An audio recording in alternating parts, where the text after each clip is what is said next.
Welcome, folks. It's the Tuesday Night Marathon live from downtown San Francisco. I'm FIDE Master Paul Whitehead. With me is Judith Starry and Abel Telementez, chess room director. What's going on, Abel?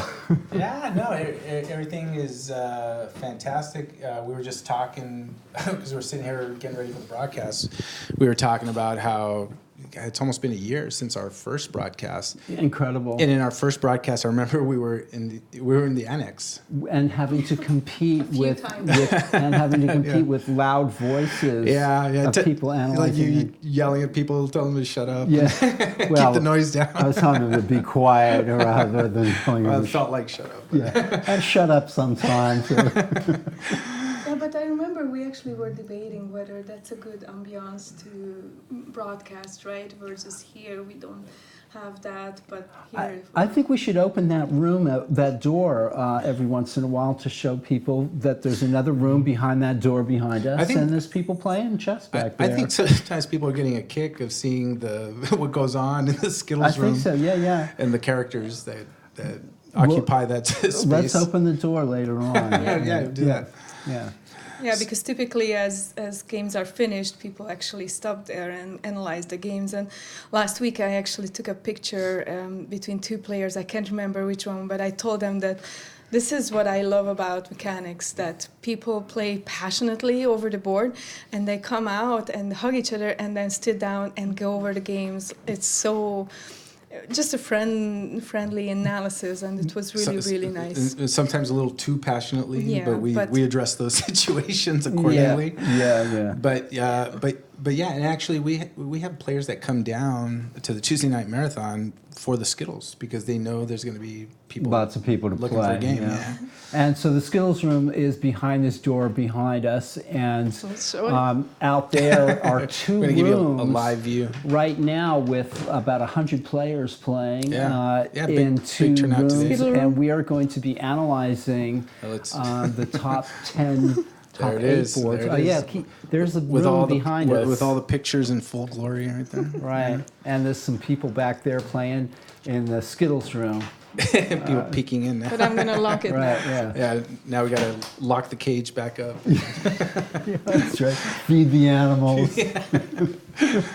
So, but seriously. But like speaking of those players, one of the things, I really love about kind of the chess culture here and these players is, it's people that just love the game and love to play, right? And it's interesting how in so many other things that even not chess related, there's like a community of people, community of players, or of athletes that like kind of get together just for the fun sport of it. I was talking to our accounting manager, Jen Desideri. You know her very well. Yeah. A lot of food recommendations, I think. Yeah. And she keeps us all straight around here. Yeah. And so, she's just talking to me. She does kind of, running. She's part of like a running club, and she runs like half marathons all the time. And it's, it's people just, the passion and joy of running. And there's a community that's built around that. And I think, with what we have here with our chess players is, people coming together to play. It's not necessarily about, the big bucks and the big money. It's they just love getting together, playing games of chess. People in the annex just playing for fun. Just talking about things in life and just having a good time, and it's nice to be a part of it. Socializing together, and all of it through chess, right? And and I think this is kind of a great thing that's kind of unique to our club because there's not a lot of clubs where you get this kind of atmosphere, especially around here. I don't think so. Yeah. So we have a big tournament this month coming up. Next month that we were just talking about. Yeah. What's going on? Like we need to remind them again. Yeah, as if I don't know. There he is. Yeah, there come on. He is. Going in. So I think our special guest needs to get mic'd up. Yeah. So we were just talking today some logistics regarding the U.S. Amateur Team West, February 15th through 17th. We're seeing the team registrations roll in. They roll in, and individuals too. And we are trying our very best to help them. And we'll put individuals together who we think they best fit their personalities and style and rating-wise too. And and hopefully it will be all a fun day, fun weekend. So give us a glimpse. Who are some of the better players that have registered so far? Give us a little teaser about it. That have registered. Yeah. Do I hesitate to mention teams? Can we do that? Or all I can say is like players that have registered include Kyron Griffith. Nice. He'll be playing, and I know that Ladia Jurasic has reached out about asking questions about the teams and what have you, and I think Josiah Stearman. I forget that there's this jockeying for position about team chess, so people aren't letting out the details. Yeah, and actually there's I didn't know that. It's not really atypical, and Judith's organized the team championship several times. It's not uncommon for people to register in the last not only in the last few days, but literally the last few hours, because they don't want people to prepare. Right. And, and then speaking of teams, he's a U.S. Amateur Team West champion. Oh yeah. Here. Big Are you guys coming here, back folks. defend your title? I'm not sure. I haven't decided yet. I don't know. You should. Talk to the team. This is International Master Kostya. That's right. Yeah, and last name Kavutskiy. I want you to hear it from you. Yeah. Exactly. So he was actually part of a winning team and so what happens with the Amateur West, that the winning team competes against the winners of the Amateur South, North, and East online. Right. And they do that to determine the national champion. And you became the national champion. No, we won twice, and then we lost both times in the playoffs. Once in the semifinals, once in the finals. Gotcha. And actually, I wanted to ask you about last year's. He's got mic'd a out. mic. He's mic'd Oh, out. he's mic'd Oh up. yeah. Yeah, he's the stable guy. Last year, 2019, the playoffs, I know it happened, but there was no article about it and everything. Why was it so late last year? Because we all know 2018 why it was late. Oh yeah. But 2019, do you know why it was a little bit later? They reached out to the teams to just ask like, when can you play the final? And apparently we just couldn't find a date that worked During for the everyone. summer? To get all four. And so it was supposed to be in June, and then eventually it was in September. Yeah. So okay. even an online match can be difficult to arrange. Yeah, it's about because- getting all four at the same time, but it's not just the four of one team. It's like all the teams. Right. Logistics. And it's always an online match, and Karol Jarensky is the chief TD always, and right? I'm not sure actually. I don't remember. Okay, so am I needed?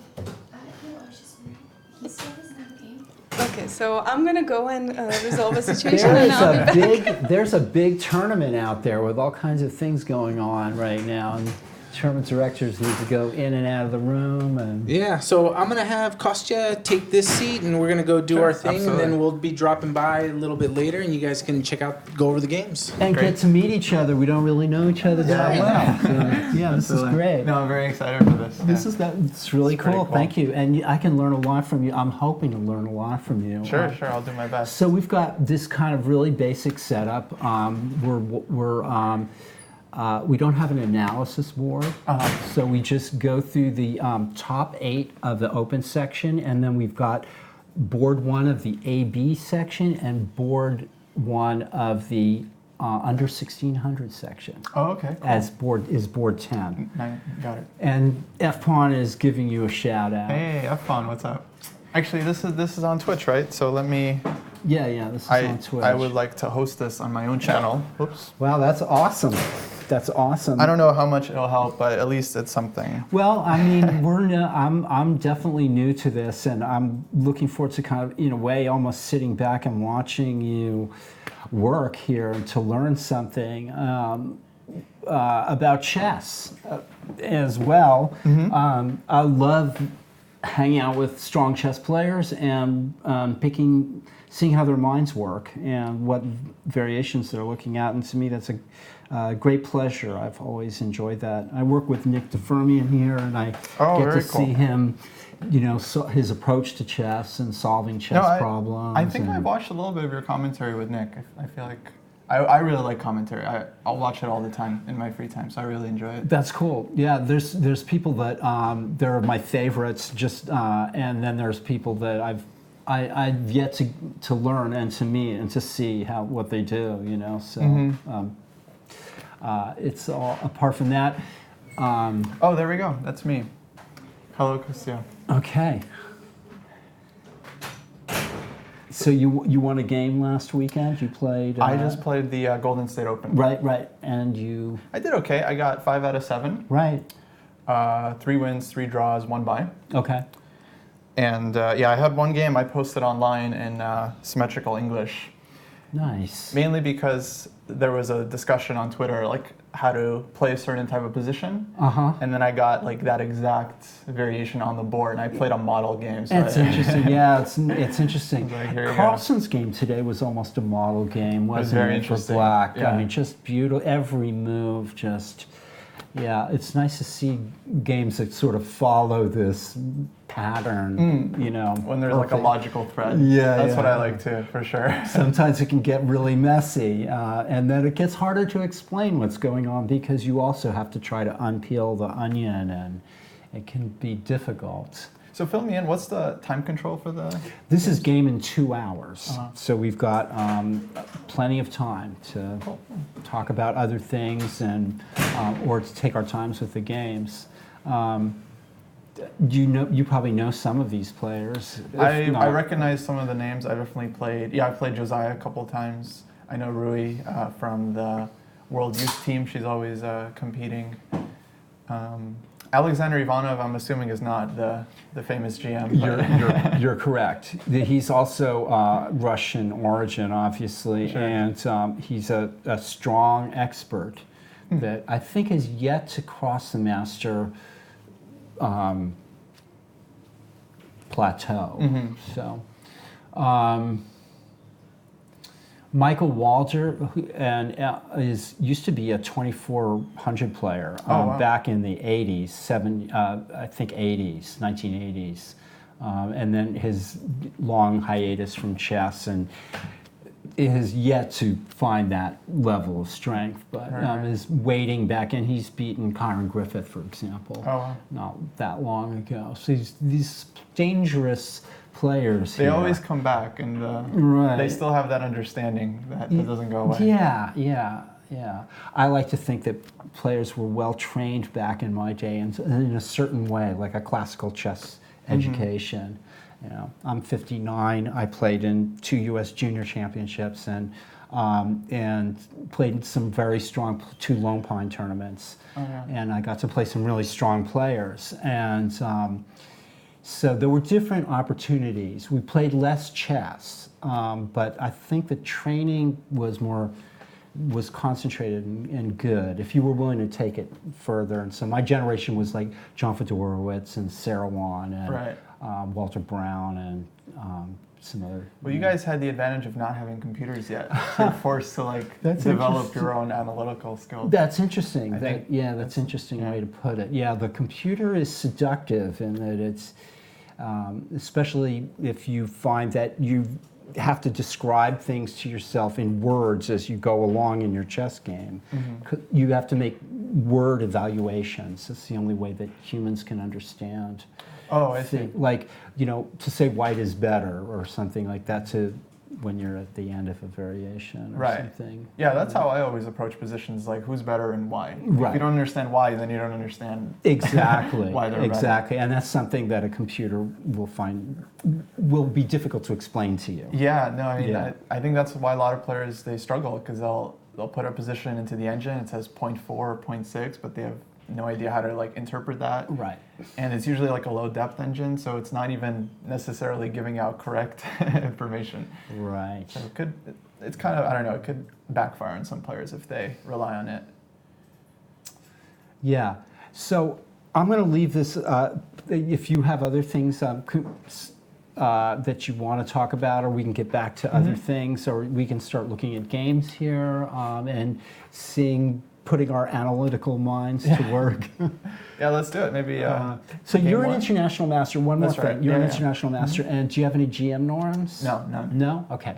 Are there tournaments that are coming up that you're like, you know, or are you putting your energies into different things? And there might be. No, I play a handful of 9-round tournaments a year that are like norm events. Right. My last one was in October, so I'll probably play something maybe in February, March, maybe May. So I have some ideas, but Okay. nothing concrete. Okay, cool. Yeah. All right. Well, best of luck. Thanks. And, yeah, I mean, I lost some ambition after I became a FIDE master, and you've taken it a step further. My brother was an international master. Oh, cool. Yeah, I played in 2 U.S. championships. So I know it takes a lot to get to where you are, and good luck for sure. Thanks. Yeah. No, it's very tough. Like, it's like a full-time job trying to improve once you're like at FM IM level. Right, and you're older than 11 years old. Yeah. No, it's definitely not easy. Okay, well, speaking of youngsters, there's 2 youngsters going, and you go ahead and get used to how this works. Oh, this is their position. I usually go to the first, because the games have been going on now for about 45 minutes.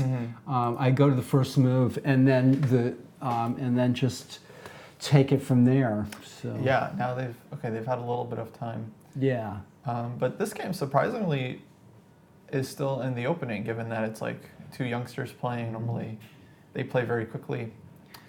Right. Well, these are 2 serious chess players, also. Yeah, absolutely. Okay, a little bit of opening trickery here. Like, usually the knight is on F3. And we can't move pieces, so we're going to have to. Can we make arrows? No. No, we can't even make arrows. It's really, people have to follow our Okay. words. But people can at least see the cursor. And they can see the cursor. Yeah, that's true. They good. can see the cursor. That's good. That's a good point. Actually, yeah, maybe for next time you could. I'm sure there's a tech way to make it like a more visible cursor. That's an interesting point too. Yeah, that's a good point. Yeah. Okay, I'll run that by IT. I assume it's just.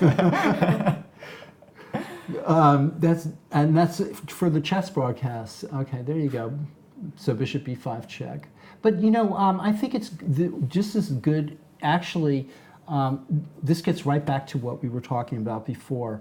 That following our thoughts and following lines in your head rather than having the pieces move around for you is good training. So you guys, who's ever following this at home, may find some of this tough going, but it's ultimately hopefully going to help your chess as well to be able to visualize things. Oh yeah, absolutely. I mean, I guess people like watch commentary for different reasons, but I always watched it to get better.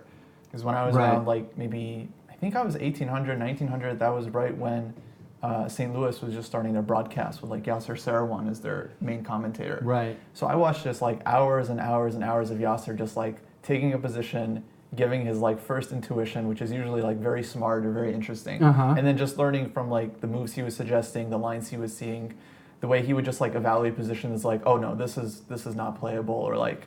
Someone's down a pawn, but the compensation is tremendous. So I learned a ton just from seeing how a strong GM analyzes positions. Nowadays, Peter Svidler is, of course, one of the best in the business. Svidler and Grishuk together are just amazing. Their commentary on the World Championship match, that's probably going to live forever. I mean, that was done without computer analysis. Grishuk was like a genius. At one point, a third player, wasn't it Geary who came in and joined them? Maybe I probably missed some of that. But I mean, it's just genius commentary. It's high order of chess. Personally, I'm a big fan of Peter Leko. He doesn't do it very often, but when he does, I feel like he doesn't hold anything back. And if he knows the players who are playing, like Vishy Kramnik, it's just like a fountain of like information. Like, oh yeah, I prepared this for Vlad like 10 years ago. Like I prepared this line, or we were looking at this stuff. Just like. Right. He doesn't compromise at all, just gives everything away. I'm more limited, of course, in my chess knowledge. Also, I have a particular weakness in the openings, and that's because I'm no longer an active player. I see. And opening theory was never my strong point anyway, even as an active player. But also, anyway. Yeah, I have. I feel like I'm pretty well versed in the nuances, but that's good. But I just want to add one more thing. I think that I'm aiming my commentary mostly at the club player level. I feel like I'm doing that. This is not World Championship commentary, although I can try to be interesting.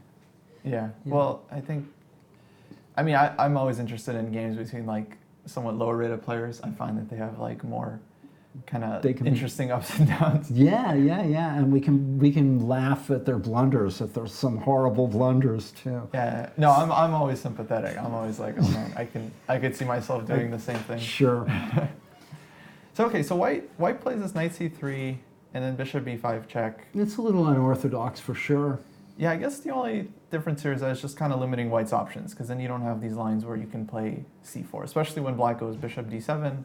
Sometimes white plays for like this Marazzi structure. Right. But he doesn't have to, because he just kind of transposes to, let's say, queen takes d4 Sicilian territory, where the knight on c3 is normal. This is just kind of like a normal setup.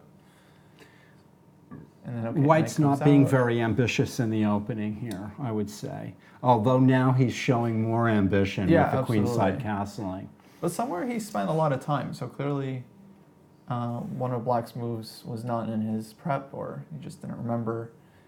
And then he's just kind of thinking on his own. Bishop f4 looks very natural, but I think a lot of times bishop goes to g5, a lot of times goes to e3. Maybe this is where he started thinking.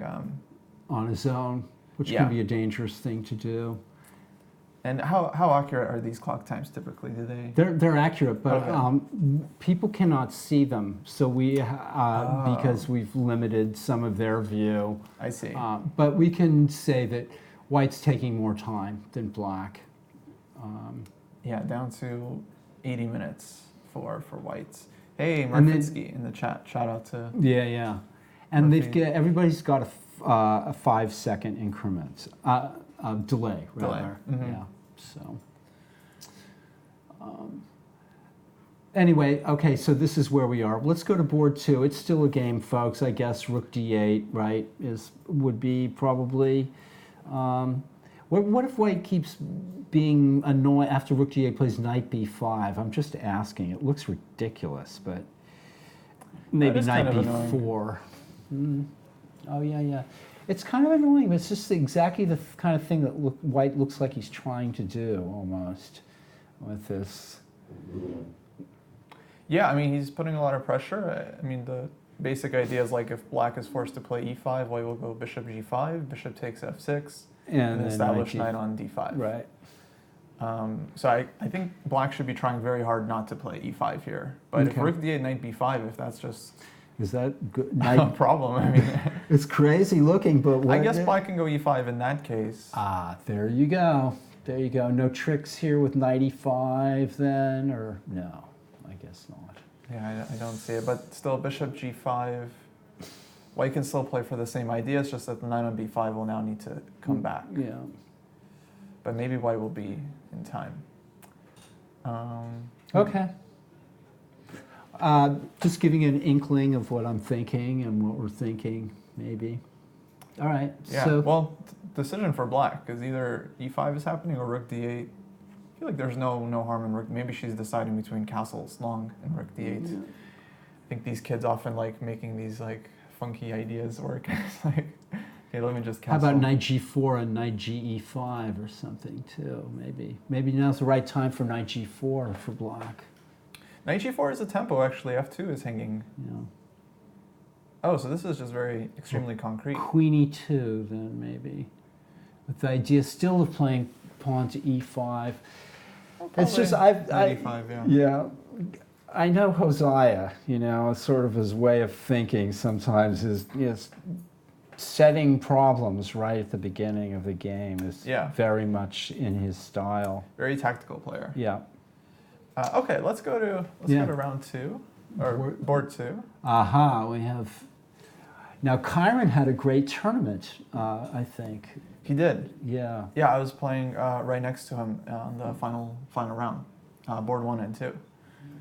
And he was doing really well. I think he lost the last round, Okay. but he already had 5 points, so he still had a good result.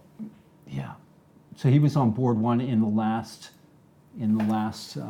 Yeah, Wow. playing against one of the GMs in the tournament. I think there was 4 total. And he beat a grandmaster too, Rambaldi, I think. That's right. That's the guy's name. Yeah.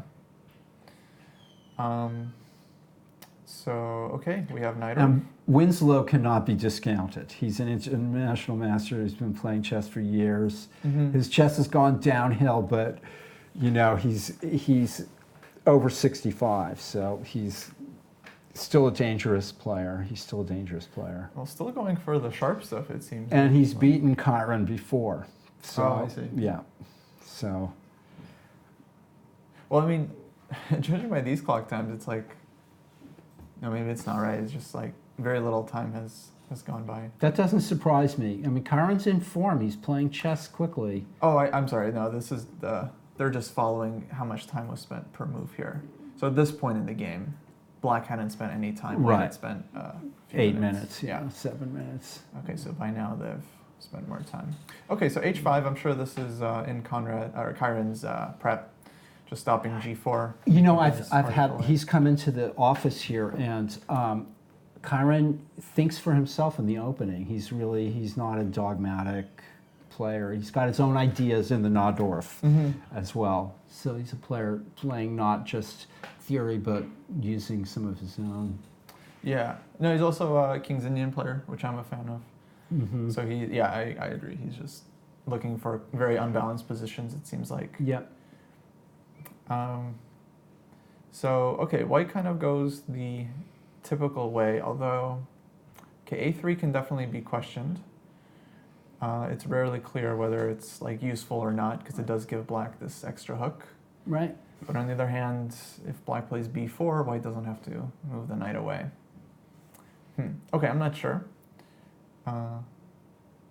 Bishop D3, H3. Okay, this is definitely a typical idea. So he's just trying to like push G4 and provoke Black into playing H4. Himself, right. Yeah. And then of course, okay, the pawn is going to be a little bit weaker in the long run. Very tricky position. Lots of different ways of treating these kinds of positions. Black didn't go in for queen c7 and queenside castling. Is that sometimes an idea here, or is White going to try to play knight takes b5 or something takes on b5 sometimes? I think it's usually too dangerous. I think this line is more about just playing with the king in the center. Right. And in some cases, castling if you really need the second rook to join the attack and you feel like White's not in time. Because at this point, if Black castles, it's always just going to be extremely dangerous. So it's really just a matter of if Black needs that rook. Otherwise, the king is probably staying on e8 or f8 here. Right. But it's hard for White because as soon as the f-pawn pushes, then the whole diagonal opens up and Black gets counterplay. Also has to watch out for like rook takes c3 sacrifices if the queen moves away. Black has knight e5, knight c4 coming. So Black definitely has counterplay. I mean, this is just like a super sharp position. I kind of like the way Black has played his forces here. White's not having, if Black plays h4, he seems to have more dynamic possibilities. White's pawn's on f3 rather than f4, and it's just, and this pawn, like you point out, pawn a3 is played, and that slows White down and gives Black a hook, like you said. And but these are very complicated positions. Black could even be thinking of playing d5 here. That's absolutely. All kinds of things in the air here. I think it's one of those positions, to me, it's like, strategically, I think Black is better, but they are kind of playing a little bit with fire, just like, if they mistime d5 or they allow White to break through, then the king could just get made. It takes a certain kind of player that wants to play both sides of this. Yeah, nerves of steel, for sure. Right. Well, again, maybe too early. Let's go to board 3. Yeah, absolutely. Okay, this is a young man. Nicholas is like 12, I think, and David's one of the older. Well, not older, but he's not a 12-year-old. So these are both. This is now we're down to A and expert players, I think, or actually we're at 2 expert players. So we're not talking about the masters in this. I'm taking a look at the pairings here, and expert versus A player. Cool. Just to give the folks back at home. And which one's the expert? The White player. Okay. So Greenfeld, bishop g5. Okay, I'm sure this was well known to both players. Possibly. Yeah, and okay, based on timestamp, they spent like no time on these moves. So What yeah. do you know of this? It's a playable line. Basically, white gives up the dark squared bishop, Right. but in order to win back the pawn, black has to allow this kind of annoying queen e3 check, Okay. which I think is really just more annoying than it actually looks, because black will just quickly kick the knight, and then eventually we'll just have the dark squared bishop. So what happens after queen f4? Is that what he played? Yeah. Yeah. Bishop f6. F6, h4, king g7, castles. Very aggressive line. Yeah, absolutely. What do you think of that move? Yeah, I don't love it. I don't know. I don't either. Something about this move Right. strikes me as wrong. I feel agree. like black should be just playing h6, assuming there are no Tricks. sacrifices I'm hanging. Right. Just kicking the knight back, because there's no reason to tolerate the I knight. agree. I tell players that all the time, students and others. If there's a piece that's in your position, kick it back. Don't leave it hanging there, ready to do some damage to Right. you. You know. Yeah. Do something about it. So h6 makes sense. Yeah. And I see no tactical reason not No, to probably play it. just goes back, and I mean, of course, if I don't know Nicholas, but if he doesn't have a lot of experience playing this type of position, it's very tough. Right. So I know this line is not common. He probably doesn't see it often in the Grunfeld. He clearly knew the theory, because he played e6 here like pretty quickly, then takes king. Okay, king f8. He spent 7 minutes. Actually, that indicates that he wasn't familiar with this line. Okay. Because this is like by far the main move. Right. And if he knew that, he would have just played it Right. quickly. Well, yeah, opening theory is not something you're going to see a lot of going on here. Okay, so white plays e4. Let's go back to that. Yeah, I guess that looks like a natural move. You know, but anyway, we No, I like e4. It Yeah, kind I of do highlights too. the problem with black's. right. Okay. Now if like it takes, too. there's going to be either Knight e6 with a positional yeah, maybe advantage, taking here first, and then queen e4, knight e4. Yeah. yeah, absolutely. Yeah. So yeah, I mean, I think black needed to first play h6, and then at some point try to break with c5 if possible, or maybe c6 earlier, and then queen comes out, just trying to get counterplay. Make yourself safe. Don't shilly-shally around. Yeah. So e4. I mean, Yeah. it makes sense. And black C6. tries to bolster the position, but Yeah. already there's critical things going on here, right? Yeah, now white has been spending a lot of time. He's like caught up with his opponent, and then some. Probably because he's looking for some kind of concrete win here, or concrete way to just get a huge attack. Right. But what is it? Right. How to continue? I mean, there are like helpful moves like king b1, but it seems like maybe white should be looking for Something a little more definitive. Okay, one idea would be interesting is to, let's say, take on e6, fe, go e5, Bishop e7. should be 7, and then either h5 first, or maybe bishop d3 first. h5 runs into bishop Oh, g5. right. See, this is why people make king b1 moves, right? Right. So maybe just takes, king b1 is going to be a useful move. Yeah, feels like. And black is just holding the fort. King b1 is strong, and then you could play like even bishop e2 and g4 and get ready to take on e6 or something like that. I don't know. What's black going to do? If he takes on e4, knight e6 is just makes black look bad, but... Yeah, I feel like the problem is this knight is just not getting out anywhere active quickly enough. Like knight d7, knight b6, knight a6, knight b4. Takes a lot of time. So what do we think white should do here? King b1? I quite like king b1. Yeah, I think this move will just be helpful in almost every variation. There you go. So it makes sense just to wait and see what black does. And then we can try knight e6 and h5. Yeah, then this maybe. just becomes Yeah. immediately or e5, possible. h5, yeah. And open him up like a can of tomatoes. Yeah, no, I mean, now white just has this kind of ready-made attack. And I think, well, this is why people play the line. Like, if black doesn't really get quick counterplay, then they might just end up behind.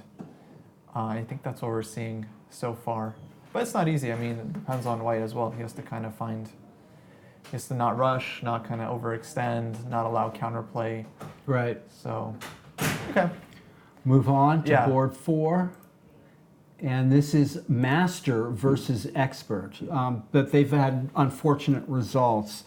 Natalia's one of our stronger players. Her husband is actually an international master, but he's inactive. Sodakov is his name, Ross Sodakov. Yeah, let's come back to let's see how this, and she's got a very aggressive style too. And Snyder's making a comeback after not having played for many years, so. Oh, nice. Go on. We have a mix of old and young here. Yeah, actually, a couple of games. Well, okay, we have Petrov, and then knight c3, so not wanting to, let's say, go for any of the critical lines when knight takes e5. Right. But just going for something playable. Okay, now I keep seeing this. This is a Berlin reversed or something? I guess it is, yeah, with an extra tempo. Right. That's pretty funny. Okay. Is it enough to play for a win? I mean, certainly it's always enough to get at least an interesting game. Right, So okay. knight d5, okay, I guess that would make sense. Take, e4. Uncompromising play. Maybe knight d5 is not the move. This looks like it should work out well for black, I would think, but maybe not. Queen e2? What's going on here? Yeah, I honestly have no idea. I've never Yeah. seen this before. Right. Hmm. Okay, let's see what happens. Knight think d4 makes it's sense. sharp. Queen g5. Both players are just going for it here. It's great. Knight b5. Yeah. Queen e5. Yeah, I mean, this is actually some of the hardest types of positions to play. Like when the opening is sharp, Right. you don't have the structure to fall back on, like where the pieces are supposed to go. I think it's very difficult. So Morfinsky says with colors reversed, this is a bad line. So that's when, of course, when black is down a tempo in the Berlin. Right. But here white is up a tempo, so whether that makes a difference is Well, what's good? It's hard to say. What I found is what's good for black will be poor for white if white chooses to play it with colors reversed. You know, often is the case. Have you noticed that? sometimes it happens. Like there's nothing good to do with the extra tempo. Right. I think the most famous example of that is the bird. 'Cause it's a Dutch tempo up, Right. but still no advantage for white. In fact, black is Right. better. Right on the first move. Right on the very first move. Yeah, Yeah. that's interesting. Yeah, that's true. Okay, so this one was sharp. Queen So a3. Queen e5 is a kind of a canny move. You know. It's very computer-esque. Yeah, it's gutsy.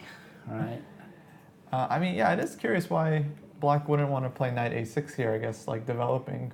Maybe he wanted to play a6 soon, kick this knight. Okay, good point. So knight a6 is a serious alternative. I mean, maybe king d8 is a serious alternative. Is playing this it point, really why not? old school. Yeah, Saruhan style for sure. King d8 or knight a6, but he plays queen e5. I mean, I wish I had developed more of an appreciation for these wild kind of positions. I never seem to get into them too much myself. Not this There. wild right out of the opening. Steinitz would play king d8. Okay, there you go. Yeah, king can All right, a3. take care of itself. So a3, so asking the bishop where it wants to go, and then also allowing white to push the d pawn one day. Yeah, exactly. A good point. Bishop Uh, a5. Bishop a5, okay. Relieving the queen. Right. Daring white to play pawn to b4. Yeah, which they would in the old days. Right. So then queen a1, king d8 or something like that. Who knows? I mean, can you even come back? Actually, I think there is some merit to the sacrifice. And but- then pawn to d6. Oh, okay. yeah, actually, there were some ideas there. Yeah. But c4 is. Suddenly looking good for white. I'm not only up a pawn. No, he's not up a. She's not up a pawn. It's just trying to retain. But trying that to hold pawn. on to d5. Right, yeah. trying to hold on to d5. No, I honestly at this point have no idea what's going on. Whether black is playing for advantage, white is playing for advantage. Right. I guess we'll kind of find out. Both players seem to be playing ambitiously. Okay, now black takes. So, wow, very controversial. Well, before getting overwhelmed with pawn to b4, maybe. And that's why. And then bishop b2. Yeah, maybe. Although you could try playing c5. No, c5 looks ridiculous. I guess my first choice would be d6. Oh, I see. Then pawn, yeah, I see. Pawn b4, bishop b6, bishop b2. Bishop b2. I'm guessing black didn't like this discovery. How many times is he going to move the queen here? Right, exactly. But after takes, like the bishop is just coming to e3, d4. This just feels like really nice for white. Right. Maybe he's getting d6, knight d7, knight e5 in time. Let's see. Kind Let's see what they did. Kind of Nimzo style. Castles. d6. Okay, now white is thinking. Right.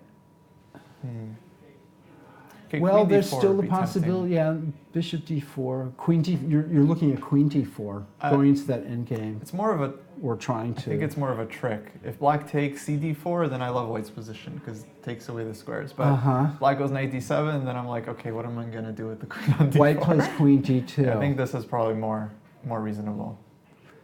So black, this is a very interesting formation, not clear at all, sort of where the pieces should go and so on and so forth. Black should probably not think about playing f5 right away, maybe, but maybe should start developing some pieces. Yeah, I mean, it's basically like a Nimzo Indian. Yeah, there you go. That's the structure they've got. With the pawn at b2. An extra b pawn, yeah, instead of an e pawn. Well, chess can be played in a million different ways, folks. So, but I feel like, okay, so with this move, white is indicating that she wants to castle queenside, and then go bishop d4, and just play like an opposite sides castling position, it seems like. Right. Which to me looks very strong, because this bishop on d4 just looks like it's going to go unquestioned. Right. Black will have to decide whether they want to play f6 or f5. Right. Both moves kind of have their drawbacks. And where's the black knight going to go? d7, e5, d3. We could get a bishops of opposite colored position at some point here. If black is clever, might try to drop the knight into d3 or something like that. Yeah, I mean, easily. But my feeling is that white will kind of welcome this exchange, because then white's bishop will end up on d4, just right. like That's true. perfect, and black's bishop will be not as good. Black's bishop will be on f5, defending the pawn at d3. I have no idea. Yeah. If black can get this, I mean, I think white is playing like h3, g4. Exactly. Yeah. You know, one thing that I feel like Grischuk in particular always kind of mentions is that I have a feeling he doesn't believe in chess principles anymore. For him, it's all concrete. It's like, okay, if white is in time to castle and get the attack going, white is better. I got If you. black is in time with knight e5, bishop f5, black is fine. Uh-huh. And depending on whether the math works out, like that's the evaluation. I've of the noticed position. that, yeah. Very a calculator. Yeah, incredible. It's different. It's interesting to watch the way different players think, and their approach to that. But you're interesting what you say about Grischuk. Yeah, it's very concrete, which I feel like is not necessarily the most instructive for like club players, let's say. Right. Because, you know, he already knows where he wants to put the pieces on certain squares. I think that's very instructive. You have to listen to that. Right. It's sort of how you get there becomes the really hard part. Yeah, exactly. Right. I think for a lot of players, like, it's not difficult to understand, like, okay, if you could just helicopter your pieces anywhere, where would they go? Especially given that the knight doesn't have many trajectories. Okay, it's not hard to find knight d7, knight e5, or knight c5. It's not hard to put the bishop on f5. But you know, the club players don't even think like that at all. I give them lessons, and they're like, they don't know what they're doing from move to move a lot of the time. And so the idea of saying, try to imagine your knight on this square. That's not their normal way of thinking. Oh, okay. So that's at least my experience. Yeah. Well, fair enough. I mean, no, people have all kinds of approaches to the game. It definitely is not every club player, that can, has this understanding of, let's say, positional principles. Right. But I don't know, I feel like a lot of them, if they've studied a little bit of, classics or chess culture, like a Silman book or Chernov book. Right. I think they get a lot of these things intuitively. We would hope. Yeah. We would hope. I think about kids actually a lot of times because they, sometimes it seems like kids have no positional understanding, or at least that's kind of the trope. But they're still somehow getting to 2200, and if you look at their games, they're usually just putting their pieces on good squares, and then they're good at finding the tactics. Right. So I think it's actually a little bit of an unfair evaluation. Yeah, I don't think it's true either. I see older players and they're making bonehead positional mistakes. Absolutely. That's so true. I totally agree with you that it has nothing to do with age. It's how you play chess, really. Mm-hmm. Yeah. Okay, we'll come back to this Yeah, one. we'll come back to this one. You think Definitely interested in how it white's plays out. better, but it's sharp and not clear. I love the two bishops. So yeah, I'm, I do too. I'm fond of the two bishops. And I mean, maybe black will just Find white a will way. castle, black will play b5. Just open everything up. But it's hard to believe, to be honest. It Right. seems like white And- also has just ideas of just running the h pawn to h6 and just creating these Okay. weaknesses. So, Okay. but we'll see. We'll see what happens, how the game develops. It'll Yeah. be interesting. Black needs to make some important choices there. Okay, so Michael Lum on board, 5 A player. This is also A player expert. Cool. And Black is a very strong expert, actually, capable of beating masters. Yeah. Mm-hmm. We have a King's Indian. White goes e3. A little bit offbeat, but it's logical. Yeah. Castles e5. That's not a move I would play personally. E5. Yeah, it's not a move I would play, but I guess it's a move here. Yeah. Why is that? Why wouldn't I play Mhm. it? I would be worried about the weak d5 square. Maybe just straight away take on c5. Right away, it's playable, I think, for black. But sort of my classical chess education Mhm. says white can take on c5 with a small advantage, and I prefer not to play positions like that with black. Yeah. No. It looks like That's why. kind of a positional plus. No, that makes a lot of sense because we have the d5 square. White doesn't have the d4 square, and you can just plant this knight on d5. Other knight comes to c3, b3, bishop b2. White's position is just Okay. extremely harmonious. I agree. I think that's what he should have done. Rook b1 is Rook b1 is played, and that just makes way for the bishop to go to f5, so that's automatically wrong, I think.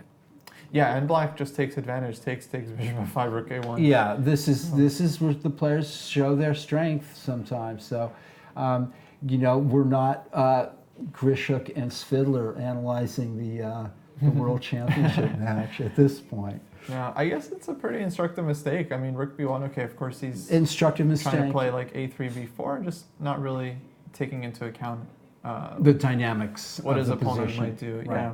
Right, exactly. So black plays this, and the rook goes back to a1, and already black is much better. Or we don't know about rook c8, however. I mean, presumably winning this tempo is good. I mean, Right. is it one tempo or two that black won? I'm always confused by this. Well, it's as if we had this position, Right, and black gets to go c, d, e, d, bishop f5, rook c8, white to play. right. So two tempi. That technique is very useful in the game of Go, but not so useful in chess, interestingly enough. Yeah, it's a technique, it's called Tawari in Go. and it's very useful in Go. Is it like comparing two positions? To make those retrograde I views see. like what you just did, Yeah, as yeah. though it's somebody else's. But in chess, it doesn't seem to always be as useful. But It's useful when you're playing like a reverse opening and you're trying to figure out like. that's true. The That's tempi. absolutely true. Yeah. But it's not. Actually, it's definitely not obvious to a lot of players that they might lose a tempo or two and not even realize like, oh yeah, like this is an opening position I normally play, down a move. Right. So And, we'll put the rook back on A8 just Yeah. because does black have a more direct, I want to punish, sometimes I always want to instinct. punish the player for their, something like taking on D4 and then taking twice on D4 and then playing knight E4, but that's maybe too brutal. Yeah, I mean, I guess the thing is whenever black takes on D4, White it can leaves the D pawn. right. But I'm looking at, again, those Grishik-like dynamic Yeah. views. Let's see what happens. If he takes on twice on T4 and then plays knight E4, attacking the queen has to move somewhere. I don't know. Then maybe taking on C3. No, you have a point. Black will double the pawns. And if he takes D4, knight B5, black can play D3. Yeah, I'm who wondering knows? if I was maybe looking at another option there. Even knight D5 might be possible too. But again, D3, knight F4. It's very unclear, but you would imagine black should be Rook C8 looks like one of those neither here nor there moves to me. Doesn't it? solid A little positional bit chess. like, No, but like he spent 27 minutes on That's this one. So usually he tried. when the bad. he tried to make something work here. I'm not. Yeah. Okay. I'll hand him the benefit of the doubt. Okay. Yeah. No, I would. Yeah, definitely. So You Rook see this C8. move a lot, especially just blitz. Just Right. Okay. So then what? H3. Yeah. I think White's playing way too slowly here. This H3 is just. I think White's position is becoming critical, and in some ways, and H3 again taking on twice on D4. Yeah, he's inviting this again. He's Black is inviting spending time. with the rook on C8. So I think he's definitely thinking about this. So takes. Okay. So if everything comes off knight E4, that just looks fantastic it looks for very black. strong. Two bishops open. And the C file now. as Yeah, well? like I mean, white isn't just going Right. to lose all of their pawns. So he must be thinking about knight D5 or knight B5, one of these moves. Right. And then D3 again. And he's worried he's going to lose the pawn, like D3, knight F4. Right. Yep, I should be more concrete as well. Okay, H5, another temporizing move. And of course, he's very much inviting white to. Play D5 push. himself. Then knight D4 again, maybe.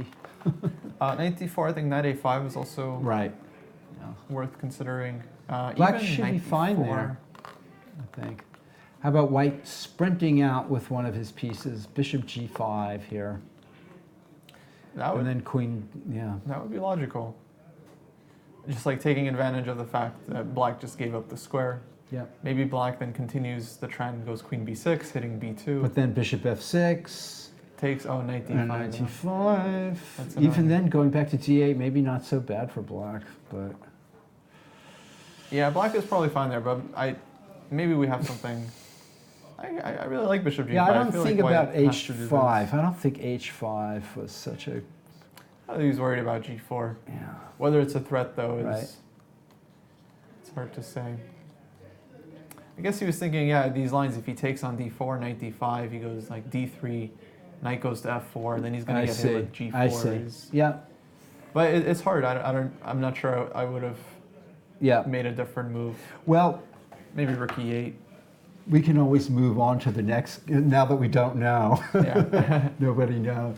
Yeah, we can go on to the next game. Sure. It's an interesting moment. All right, this Felix just won the under, the player just won the under 2100 section down in Concord.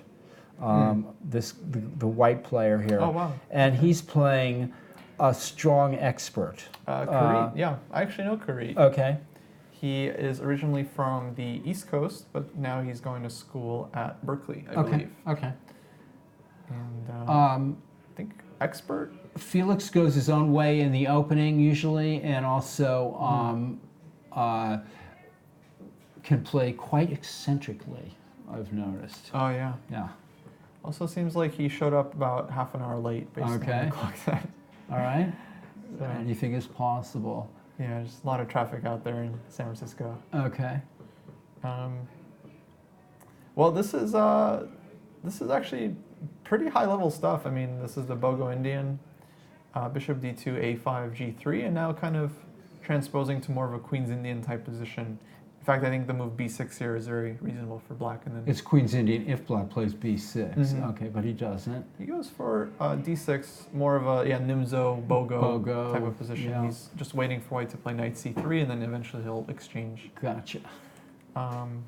Castles, takes, Knight Before F6. white, and that's taking before white moves the bishop that way on the long diagonal. That's true, Right, actually. right. Now white is being tricky and threatening to move bishop G5, Right. Okay. where Stranding will the happen. bishop at B4. Yeah. Yeah, exactly. So kind of forcing black to take. Right. And then, okay, the normal move here I think would be queen takes, and then trying to put the knight on C3. Exactly. But he goes, let's say, with the third option, knight F takes D2. Third option. Okay. Third option. I guess opening up the bishop. So I mean, it's As I it's said, ambitious. Felix will go his Yeah. own way in the opening. No, absolutely. Okay. I don't know if it's good, but it's definitely it's an idea. It's so an idea. We'll see. I always Yeah. say better to play with an idea than with no idea. No, absolutely. Are you guys ready for a guest? Can we? Who is that guest? Joseph Roberts? Sure. Yeah. Yeah. He didn't have any did he- games, but But he wants to sit here. yeah, and he has good message and everything. Okay. All right. Yeah. Can we take a break before Joseph gets on? Because I need. I would like to take a quick break. Let's just go through this game, Sure. then we'll take a break. Yeah. Okay. I mean, white develops kind of naturally. Black makes kind of important move C6, but this is also what white is playing for, and a lot of times Right. actually justifies his idea. I mean, he goes knight A4 here, taking advantage of one square. Another big idea is to play rook D1, knight DE4, and then take advantage of the Okay. D6 square. White has a little bit of a lead in development here. As Yeah. well. Okay. And strategically, I think black is kind of going to be missing the pawn on A7 here. Okay, so bishop E4, this was attacking the E pawn. Maybe rook E1. I would have considered this very seriously. Okay, so knight He goes E4 knight instead. E4, bishop F5, take queen D2, rook D8, queen E3. These are reasonable moves. White may have lost a bit of momentum there, although he still seems to retain some small plus here. Yeah, I mean, maybe Yes. white had a huge advantage available, but this actually still looks pretty good. Like, I'm thinking knight D7, rook A D1. Right. It's actually hard for black to move. As soon as the well- knight moves, white kind of comes in. Well, actually, tactically, though, that doesn't quite work, rook D1, right, because of bishop C2. Oh, yeah, we have to watch out. Although we do have rook D7, and then knight B6 and trading everything. Rook Trading. D8. Right. But then black would be fine. Black would be solving Okay. their problems. Although, would he lose the E pawn? What? How does that go again? So, Oh, yeah, knight D7, rook rook D1. D1, bishop C2, rook D7, rook D7, knight B6. Yeah. Oh, you're just Just yeah, rook just A8. rook A8. Okay. Black should I'm be guessing black is fine there. fine. So maybe white starts with rook AC1 or something. Yeah. Even B3 might be Okay. So reasonable. white's slightly better. Slightly better. Okay. Folks, we're going to take a 5-minute break, and we'll be back with special guest and with our wonderful guest, Kostya. Thanks for joining us. We'll Yeah. be right back. Absolutely.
We're back with Mr. Joseph Roberts, who's one of the Tuesday night marathon regulars, and he's got some important news for us.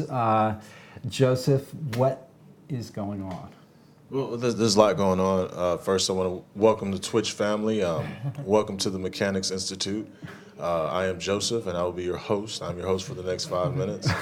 So I got some big news, man. Okay, what's that? So, the baby, she's 10 pounds. Congratulations. 10 pounds. And it's a different experience, man. It's a You'd be different world. surprised, how to watch somebody just sleep and eat all day, and it's much of a dream life as you can imagine. Oh yeah, absolutely. Yeah, it's amazing. My chess game is coming around. I'm very happy with the progress. Just making the small little transitional steps from beginner to intermediate. Sure. Paul, you share with me Mr. Silman's Reassess Your Chess. And just by getting through, I think I might. Has that helped? Absolutely. You know what would Absolutely. also help? One day I'd like to introduce you to Jeremy Silman. I know him personally, and he's one of the funniest people you ever get to meet. Jeremy, if you're watching, he's man, listen, incredibly man. funny. I've used your book. If you're watching, I've used your book. I'm through chapter 7. It's a very slow and methodical read. The latest version, the big one? It's the red one. Oh, the smaller one. It might be yeah, the 4th edition, I think. 3rd or 4th edition. Is it massive? No, it's not massive. Okay, I think No, it's not massive. I don't know. Third I can't edition. remember. the listen. latest one it's big. If there are any beginners out there that are looking to transition into intermediate, Jeremy has a great book. It works. Hey, look, man. I don't get paid to endorse. You know what I'm saying? but He it's doesn't. approved. He doesn't need your money. I don't Yeah. think. No, but I mean, this is just for the player. This is for the player. If you want to go from beginner to intermediate, I mean, the only way to transition, I think the last time I was here, you recommended reading. And ever since I stepped into the reading, I can see, I'm not expert, I'm not master, but when I'm going up against a player that hasn't, I can definitely see the advantages. Okay. So- Okay, good. Personally, I've never read the book, but I know the author. I know the author, so I mean, I recommended the book It's a just very good because I knew book. the author. Yeah, it's very good. It's I very think I good. stopped reading chess books quite a long time ago. So you have a but- book, though, don't you? I do. I wrote. Oh yeah, let's hear about your Yeah. book. Jeez. Well, my book is a little bit different. It's an opening book. It was a Okay. repertoire for white Okay. in the open Sicilian. Okay. So basically playing e4, black goes c5, and white goes knight f3, d4 against basically everything. Okay. Okay, well, so you're talking to the beginner, right? Like, how could that book be of advantage to me, as well as the intermediate that's looking to take its game to the next level? Okay, what's your rating at right now? It's 1367. That's what it was tonight. My advice would be to hold off on getting the book until you're about 1800. Okay, So I just don't think like a deep opening study is what you would need. got it. I reached totally about endorse. 2400 without hardly knowing any openings. So, Okay, you know. all right. Well, I'm on the way then. Okay, all right. Yeah, no, I think too many players, they spend so many time just trying to like memorize opening variations, and they don't get any real understanding from that. And so the opponent deviates, they make one weird move in the opening, and then you're like, you have no idea what to do. Okay, So I think for most players, it's just like, yeah, just study middle games, structures, end games, the classics, Chernev books, Silman, John Nunn. Game collections. Yeah. but let's say okay, in the next 6 months, right? Now I'm 1800 and I'm ready for your book. How can your book take me to the next level? So if you're an e4 player, or if you want to Okay. play e4 and play against the Sicilian, Yeah. then I think the book is great. I think the lines are good. We kind of designed the repertoire to, let's say, provide lines that you don't have to remember all the theory. It's more about just like learning a couple of ideas, learning your setup, Okay. kind of like where your pieces are going, and then just by playing through some of the illustrated games, solving a few puzzles, kind of get a feeling for how to play the line. I think that's kind of the modern approach to opening study, is just playing lines that you have a good feeling for. You know which rook goes where, you know where to castle, where your pawn breaks are, what your plans are, what the opponent is trying to do, how you're going to react to that, what the typical ideas are, the typical tactics are. It's really just about knowing a lot of ideas about the position. Hey, thanks for coming, man. I really appreciate it. I mean, the special thing about mechanics, on any given night, on any given day, some of the strongest chess players in the world, they walk through the door. And they're very approachable, surprisingly, including yourself. They're very approachable, they're very normal, they're very folksy, down-to-earth guys. So Some are, yeah, some less so, but Thank you. I take that personally and as a compliment. I haven't so. met one. Yeah, I haven't met one. They're all cool. They're all really laid back. I haven't met what's the guy's name with the glasses? Not you, but he's always on the cover of the books. Silma? No, not Jeremy. No, not Jeremy. He's not on the cover of his books. Either. He's the #1 player in America. Yes. Fabiano I Caruana. have not met him. Well, he was here at the club. yeah, I actually got to play And- him and when he was. that's here. right. It was very cool. How did I miss Yeah. it? This is months ago. He played in the Pro Chess Rapid yeah. Championship here at the Mechanics Institute. The cross table is up on the wall in the chess room, and also I got to talk to Fabiano Caruana right here in this office, and I asked him some silly questions like, "What's your favorite color?" or something like that. No, not really, but I got it.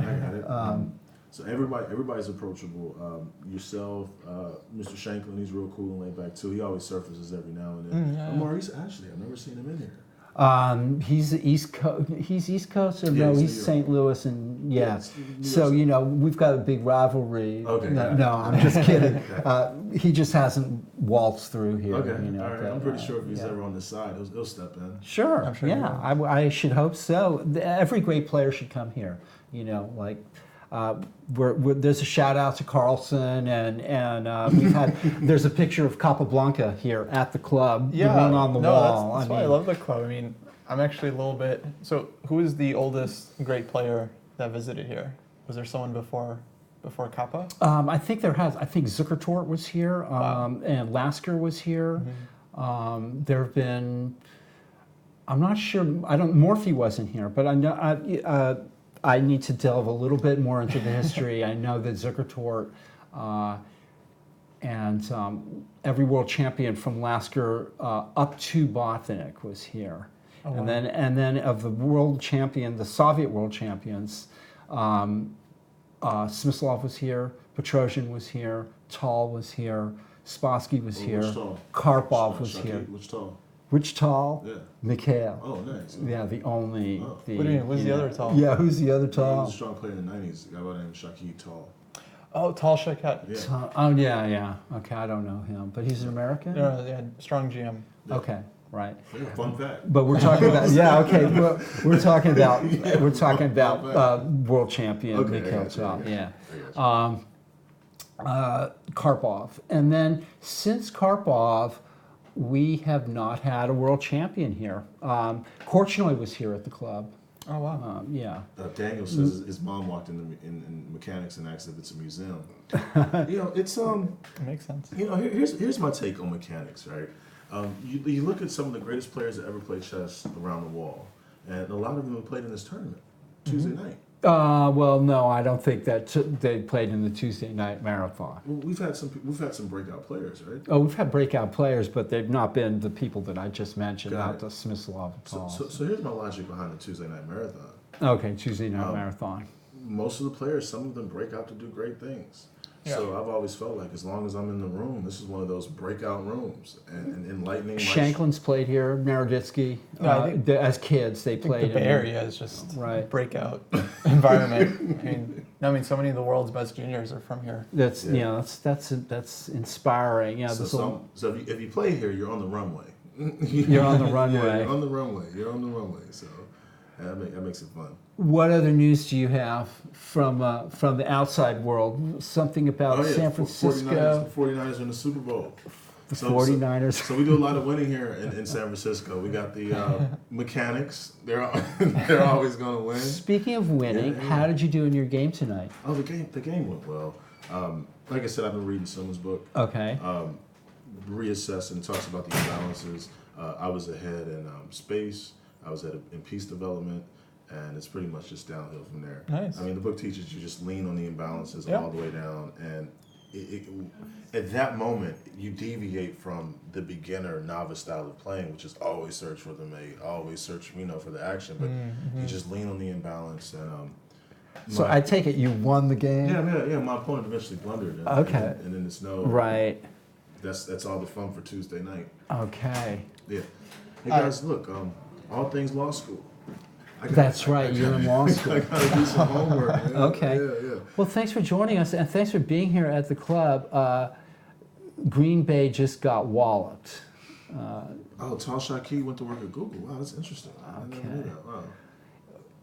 Tonight's filled with fun facts. Yeah, we have a lot of Niners fans here, of course, because we're in San Francisco, and we live in San Francisco. GB is not Green Bay, it's Gagik Babayan, I think. He's one of our players here. Gagik is, he's a charming man from, I guess, Armenia, and speaks, his English is not so great, but his favorite words in English are Gagik wins. I think I've heard him say that a bunch of times. So. That's funny. Looks like a good one right here. Hey guys, all things law school, man. I love you guys. I'll see you guys next week. We can hang out then. Nice seeing you. So likewise, man. Anytime I'm here, very approachable. I'll follow you. Are you on Instagram? I am. I'm also on Twitch and Twitter. Yeah. Oh, what's your Twitch? What's your Twitch? Everything, every one of my handles is Hello Kostya. Right, So here we go. wherever you go, just look for that handle. I got you right here, man. Let's lock it in, man. Let's make this friendship official. I mean, I know you're. We are at a chess club in the middle of forming new connections with people here, and that's the way we roll here at the Mechanics Institute. There you go. I'll follow you back. Hey, no pressure. I'm saying no pressure. No pressure. I'm just a taxpayer. Just think about it. Okay. Hey guys, see you guys next week. All right. Thank you for joining us, man. Thank you so much. How's it going? Likewise. Take All care. right. All right. Kostya, I'm gonna take control of the mouse because I'm gonna zoom. I want to do a little zooming here, zooming ahead in terms of these games because we haven't. Usually, I'm a little. I have my own pace, so I'm gonna just start here for a little bit here. So we're at this game, and how do you think this is developed for White here?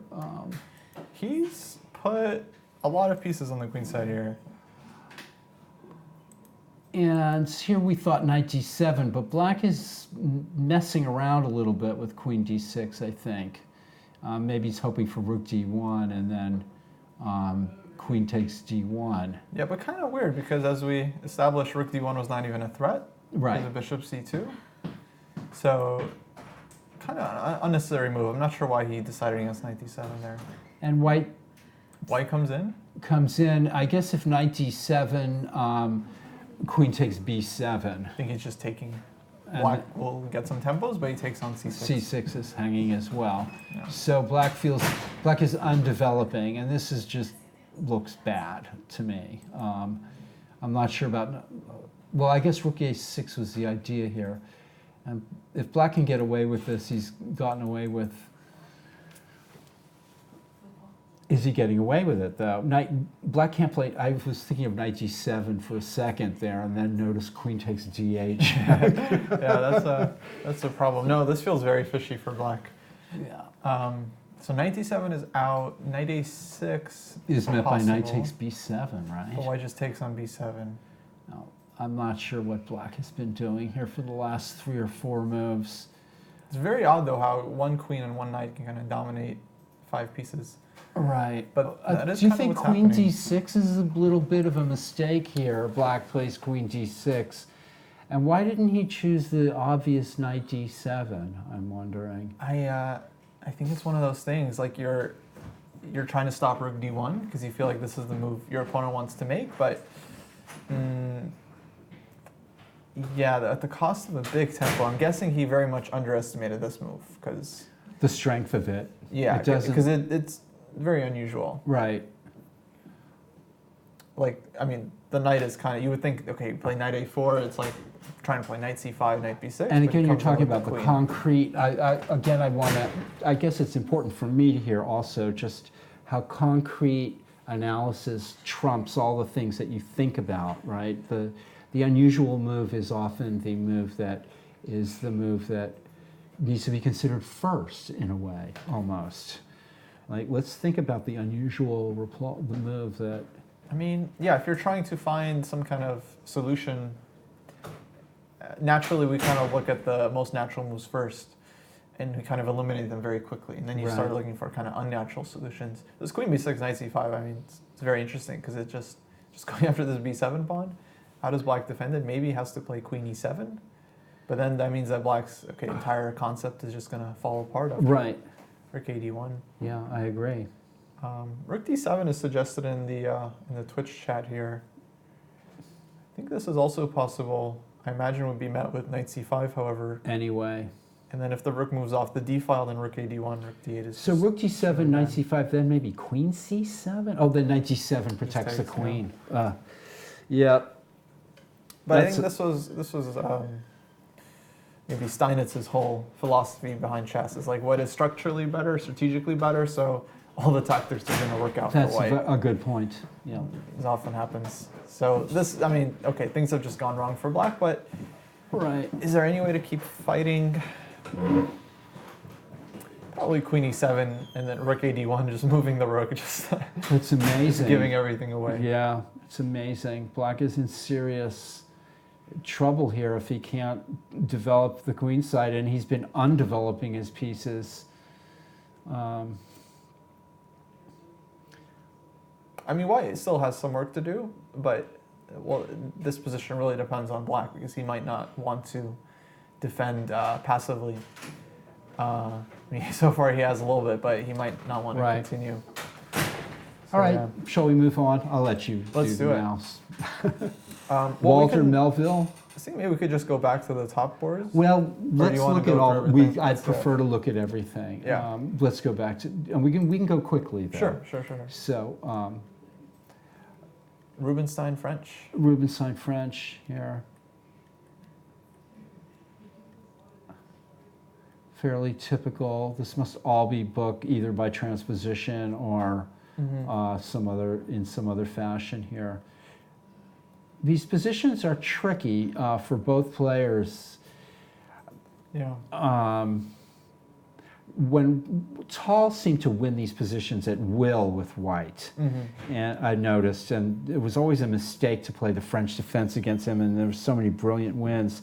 But he was a master at using the pieces in these kinds of positions. Yeah. But black has found a lot of ways. I mean, there are players that play this kind of thing regularly with black. Onishuk, right? I'm not sure. It's possible. Yeah. I felt he's more of a e4, e5 player, but maybe in the past he did. I don't really. Maybe I'm thinking of the wrong person. So what's normal here? Anyway, we can move on. Yeah, I was just thinking. I'm guessing this is strong expert versus a player. Yeah, so it looks like with queen e2, I like the setup for white in general, just going for queenside castling. Right. Also kind of sets a trap, like if black goes b6, probably white takes on f6, bishop f6, queen e4, then we have this like double attack with this rook on a8. That's unfortunate for black. Yeah. And that's why queen e2 is maybe a little more accurate than castling kingside, which is a little lazy. For sure, yeah. Okay. So I'm thinking of somebody else. I'm not thinking of Onishuk. Oh, maybe Vlad Onishuk, the other one. I'm thinking of a Jacobian. I'm thinking of a Jacobian of the Jacobian that lives in America, that lives in the United States. Yeah, he plays these positions a lot. Absolutely. Black. No, I know Var pretty well. He was my coach for many years. Oh, okay. How about that? Yeah. Okay. So, okay, I would imagine c5 is kind of the move for black. Because you just have to challenge the space. Okay. Knight d5 to me doesn't quite feel right, especially after white's next move, h4, where if black is not willing to take on g5, which in this case seems disastrous, then... Is he going to try to chase the other bishop with knight b4 here or something? It looks wrong. Yeah, I think even... I'm just trying to use the amateur mind here. White could play bishop e4 and even provoke f5, and then just go back with the bishop maybe. I would even be very tempted to sacrifice bishop h7, And then bishop take on e7, yeah. and knight g5. Knight g5. Look at that. That's true. It's possible. Yeah, So actually feels very dangerous. Okay, so the line we're looking at, folks, is knight b4, bishop h7 check, king h7, bishop e7, queen e7, knight g5 check, and then if king g8, queen h5, I guess. Yeah. Probably king h6 would be kind of the Right. try, and then it just feels like, okay, king is so weak that Right. white can even take their time, I think, and just Right. bring the queen in slowly. Dangerous, these positions. Yeah. And queen d2 would threaten the knight at b. Oh no, the knight's not threatened at b4 with the queen at e7. Yeah. Mm-hmm. But something like this, or even just castling and just Right. developing the attack slowly. Okay. So f6. So, but yeah, that's definitely not a move black wants to play here. Right. We This actually is get the sack structurally very weak. quickly. Structurally, this is weak for black. Yeah. So knight b4 and he takes here. Wow. Okay. I don't know if it's good. If it's good, then good job. If not, then he should have done something else. Right, like just played bishop takes b4 and Right, c3 or just something. like very small advantage. E6 pawn super weak. Right, right. The Um, positional player's approach. But bishop h7, let's see what Yeah, happens. but if it works, Look it's at good. this. Yeah, sure, why not? The spirit of Paul Morphy lives on in the chess club at 57 Post Street. Yeah. Okay, so now black didn't take the piece. If he does, then I bet we get maybe, I guess it doesn't matter, queen h5 check first, king g8, hg. With the threat of pawn to g6. Mm-hmm. Black might play like rook f5. Yeah, still not completely clear. It's not obvious that white is winning. So pawn takes, what about pawn takes pawn check? And if then king g8, Mm-hmm. and then We can try this could one. he, yeah, I'm looking at it. Queen So rook h5, h8, king takes, queen h5, king g8, and then g6. g6. Threatening mate in one. And then the fun game, how does black defend? The bishop at e7 is actually blocking the Yeah. king's escape square. What a There's no way. brilliant finish that would There's no way to be. get out. That's actually, yeah, that's very nice. Rook h8, very thematic. King g8, g6. You can go rook takes f2. White just ignores the check and mate. And mates in two with check and queen h8 mate. That's brilliant. Absolutely. I mean, only brilliant. check is knight takes c2. I'm just assuming it's not going to pan out. But And then king d1, king d1, and and then there's no. that's it. That's it. Wow, that's brilliant. It actually works. Yeah, it's very nice. We'll have to talk to him, see what he calculated. Right. There goes king g8. Queen h5. Right. And now it's Now it now takes. this is better for a better version for black. This is the other line we were looking Right. at. That And white didn't have the forcing move that he Doesn't had look- before. yeah, strong. Yeah, I was wondering what he's doing against rook f5 here.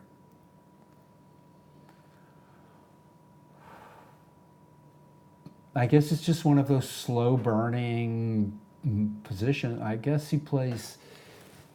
I mean, I'm not sure. Check.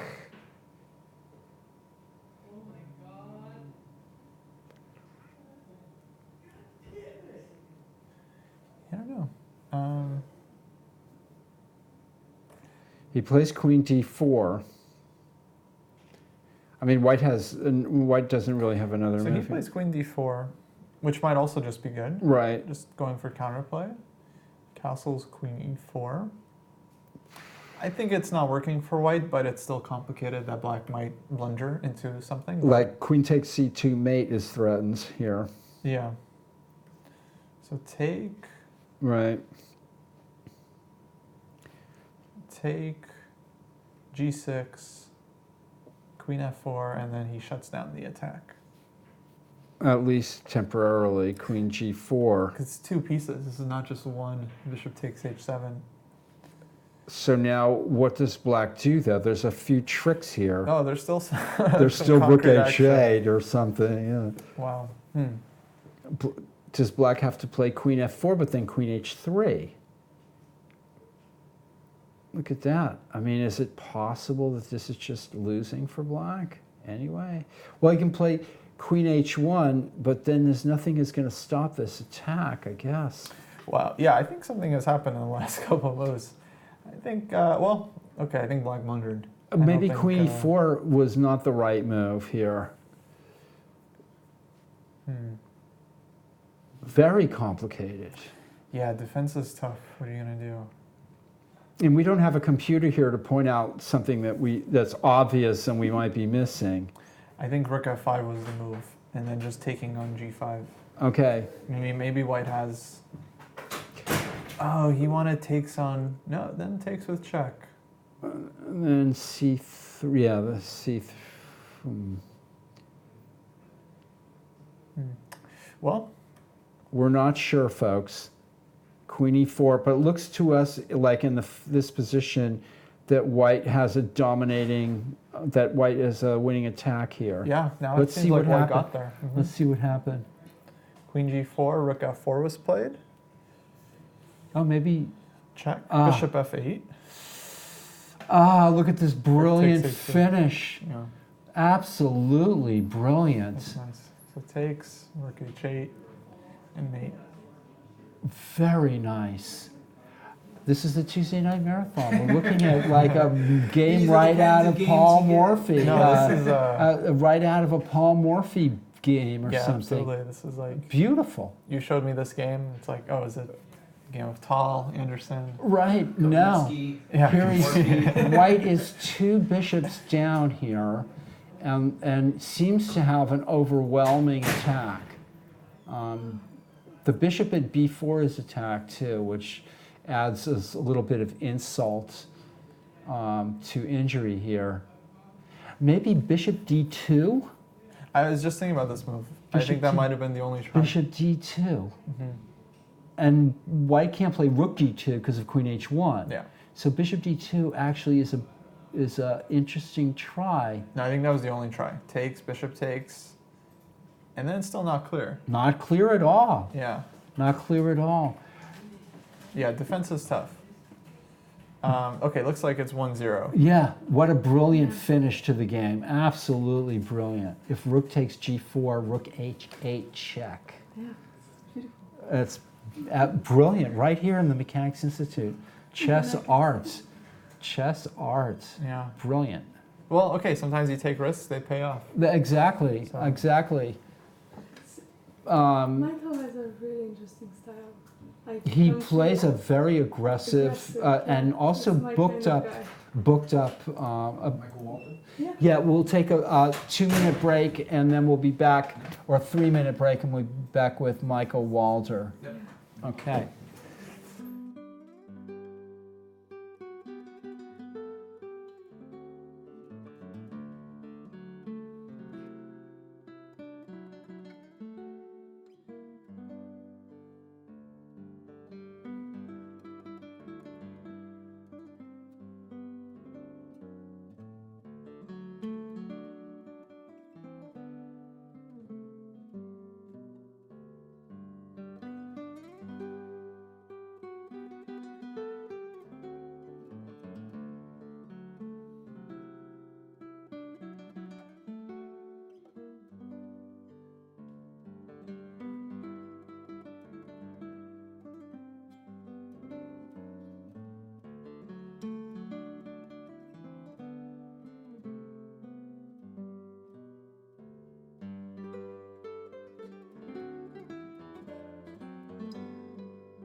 Okay, we're back here with National Master Michael Walter and Kaylin Melville, who just finished their round 3 game with a absolutely brilliant victory for White.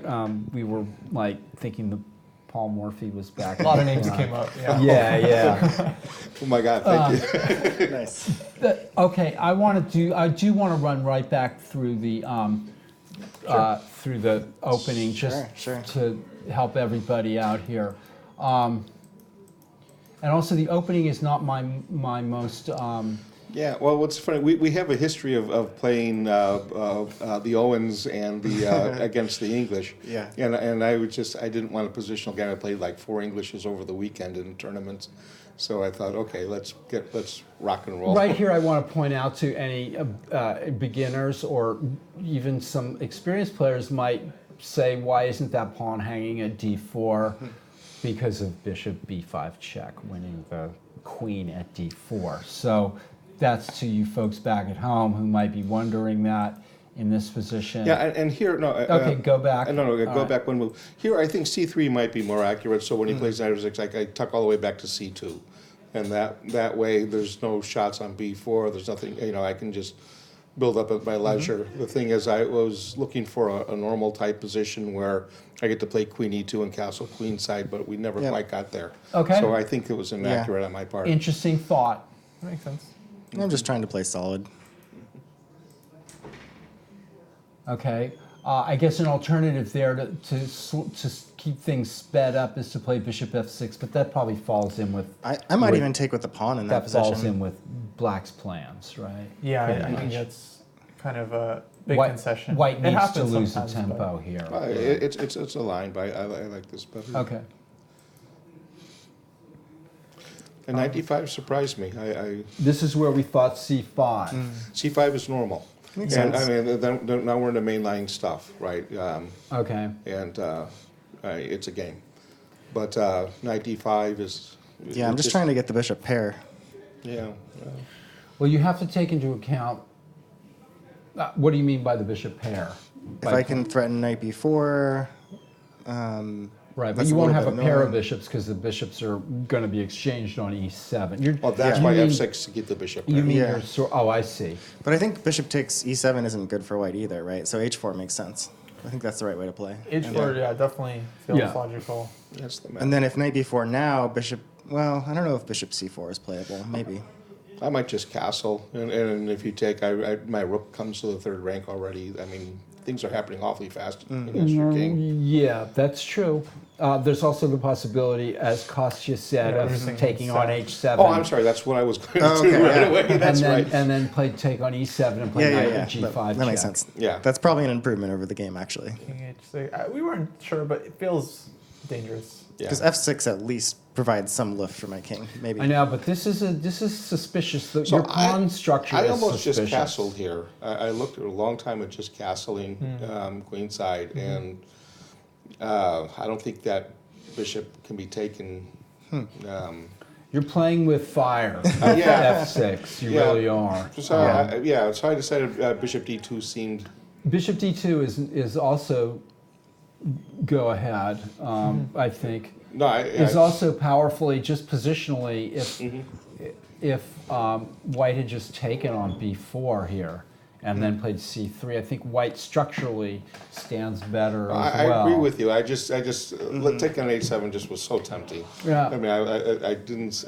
Yeah, choosing between two good options. Right. The positional or the I tactical. admire your You don't courage. think the bishop pair means anything in that position? No.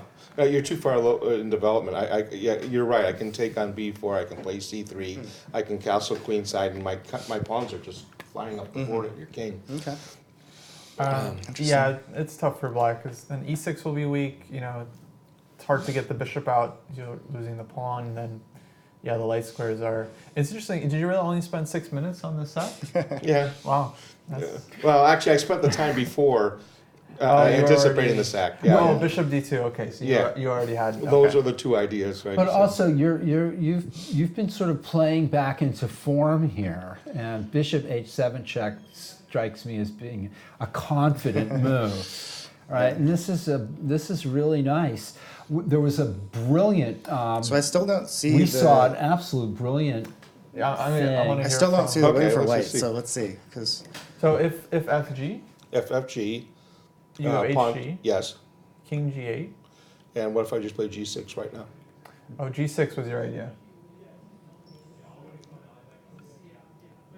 That might be winning too. Yeah, that seems to. Yeah, threatening Queen H1, we were- H8 check. I think it Rook probably, eight, yeah, Rook yeah. H8. probably Yeah. transposes. Yeah. immediately actually Take, works. check, Yeah. Oh, King okay. G8, G6. Oh, okay. It's just a different move order. Yeah, it's just, yeah. Maybe black has no defense. I mean, it seems better to I mean, I think King G is forced. leave the check. So yeah, King J here is absolutely forced. But I was ready to take twice on G5, and I thought I had a fine game. Yeah, actually, I'm not sure I fully believe in the attack, but Yeah, I'm because not you sure. missed a resource here, as you'll see. Takes. Because I thought just Bishop G5 here, and I don't know what white has. I think he still has to take the draw. No, I think I can take on B4, and because I do get checks and rook lifts, right? It's So take here. I think so. Maybe I have Queen D4 ideas. I don't know. It's a little scary. That one is because white is starting. If the queen was away, white will have queen Check H8 and mate, right. and taking. What about Rook F5 here? What do you guys think about this? Well, Rook F5, and then Queen... Oh, no, not Queen check. So if Queen check, King F8, I guess. And then Not to G6. encourage. Oh, I see. And then G6. Check and G6. Bishop will go to F6 probably. and then bishop takes on B4. This is true. I don't know, something for the, you know, I look at all these things. That's why I turned on the draw. But okay, so Queen D4, I thought he has to take the perpetual, because I thought... Well, I looked at I a thought couple- G6 fails to Queen E4 check. Well, it gets complicated. You have to sack the rook and then play Queen F5 to trade Apparently, queens. black was completely winning this game, so maybe something has gone wrong. Maybe this attack was not the right thing to do. Okay, but that's kind of the Yeah, we don't want to hear that. high risk, high reward. I mean, Yeah. With Queen D4, it's still the right So move? after castles... Well, you will see. There's a resource that you So I saw missed. knight D3 check, and I also saw knight D3 check followed by bishop A3, and I thought that was good enough to draw. That's an interesting thought. So Queen E4, you're playing for the win. Yeah, so actually here I thought I was already winning, and I decided not to play for the Queen for the draw. D4 is a blunder, according to the somebody with a computer. Oh, so I'm already I lost wish I had here? a computer B during my takes game. C, but B takes C? I don't see. No, I think why. he means because why. But that's not really a okay. reason. Like, No, it's not a reason. yeah, we yeah. want a reason. I mean, so- I could have told you the computer likes this for black. Doesn't So here really- is it just is Exactly. it just bishop G5? Because I that was the other candidate I'm not move. sure actually. I like Rook F5. I think it Or Rook kinda F5, yeah. gives the king some space. But Yeah. I agree. to be honest, I would blunder just as easily in this position. So Yeah. Why? What's with bishop T? I see bishop G5, bishop G5, and then Because I'm up 2 pieces, so I can I afford to see. get back some material. right. So if bishop G5, what about bishop takes B4? And then I think I have queen... Oh, no, queen D4 doesn't work. Maybe then Queen F6 and Queen H8. You still have at least perpetual. no, probably more. Queen H8 is very annoying. Yeah. Probably winning. Yeah, maybe Rook F5 is the way to go. Yeah. Well, bishop takes B4, bishop H6. Okay, then queen... I need a square that I can't be attacked on and what I can still attack on. So we're looking at, what are we looking at? Bishop G5, bishop take, B4, and then bishop bishop H6. Okay, then let's do something like I think that would. rook to d1. Oh, wait a second. The pawn is still there, right? No, no. Oh, I'm sorry. Okay, so if bishop takes knight. I'm sorry. Say the So same. yeah, Bishop we're- G5. Bishop g5. Bishop takes b4. Bishop H6. Bishop h6. I think White would probably do well right there to take on f8 and just sort Probably of. should, yeah. Yeah. But at least black is. Black's got 2 bishops and his king is somewhat safe. And Well, okay, so White can't castle on the queen side Right. there either. So if then if queen g6. with taking, Yeah, take, and then queen g6. that is pretty annoying. Threatening rook h6. Yeah. And if queen f4, then the queen can go to e8 or something. Yeah, you queen know. will go back. Right. And then it's a draw. He said hopefully. It could repeat. It could actually, yeah. Don't know. Okay, let's so see, queen though. d4. Let's keep going. So here. queen e4. Queen Right. e4. Bishop Take. b4. Bishop b4. G6. Queen f4 check, king b1, queen h6, queen g4. Yeah, I thought rook f4 was really strong, and then I just missed your beautiful line. Right. In fact, actually, bishop d2 here. Bishop d2, this was the move. This is the move, Oh, wow. Michael. We're wondering That's what you cute. would have done on that. Okay, give me a second. Wow. I mean, not to take away from Kind your of a computer play. move. Well, actually, Konstantin and I discovered it without the aid of a Oh, computer. nice. Yeah, I mean, By nothing else luck. works. Yeah. It was get forced. So hang on. So you're giving me the queen for a To try to be safe. understood. And So okay, so let's do that. Bishop d2, bishop takes h6. rook h6. Rook takes h6, bishop right. Bishop d2, rook h6, bishop h6. Okay. So And now then- do I have something like g3, f4?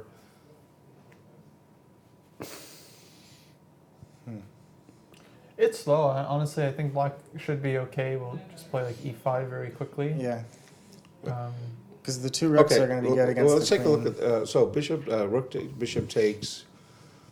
mhm. So if queen to h4,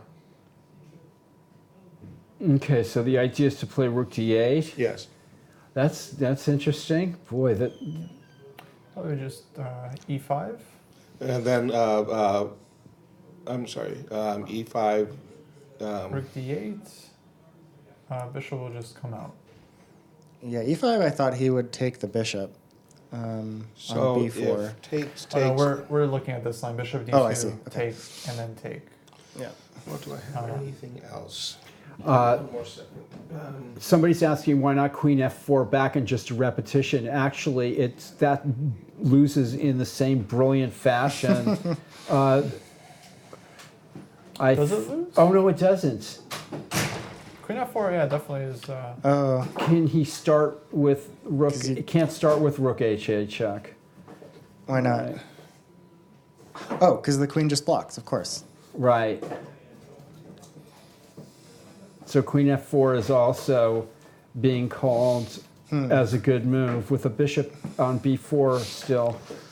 So it's just a repetition, but I'm still playing for a So win wait a here. second. I just miscalculated. So if queen f4,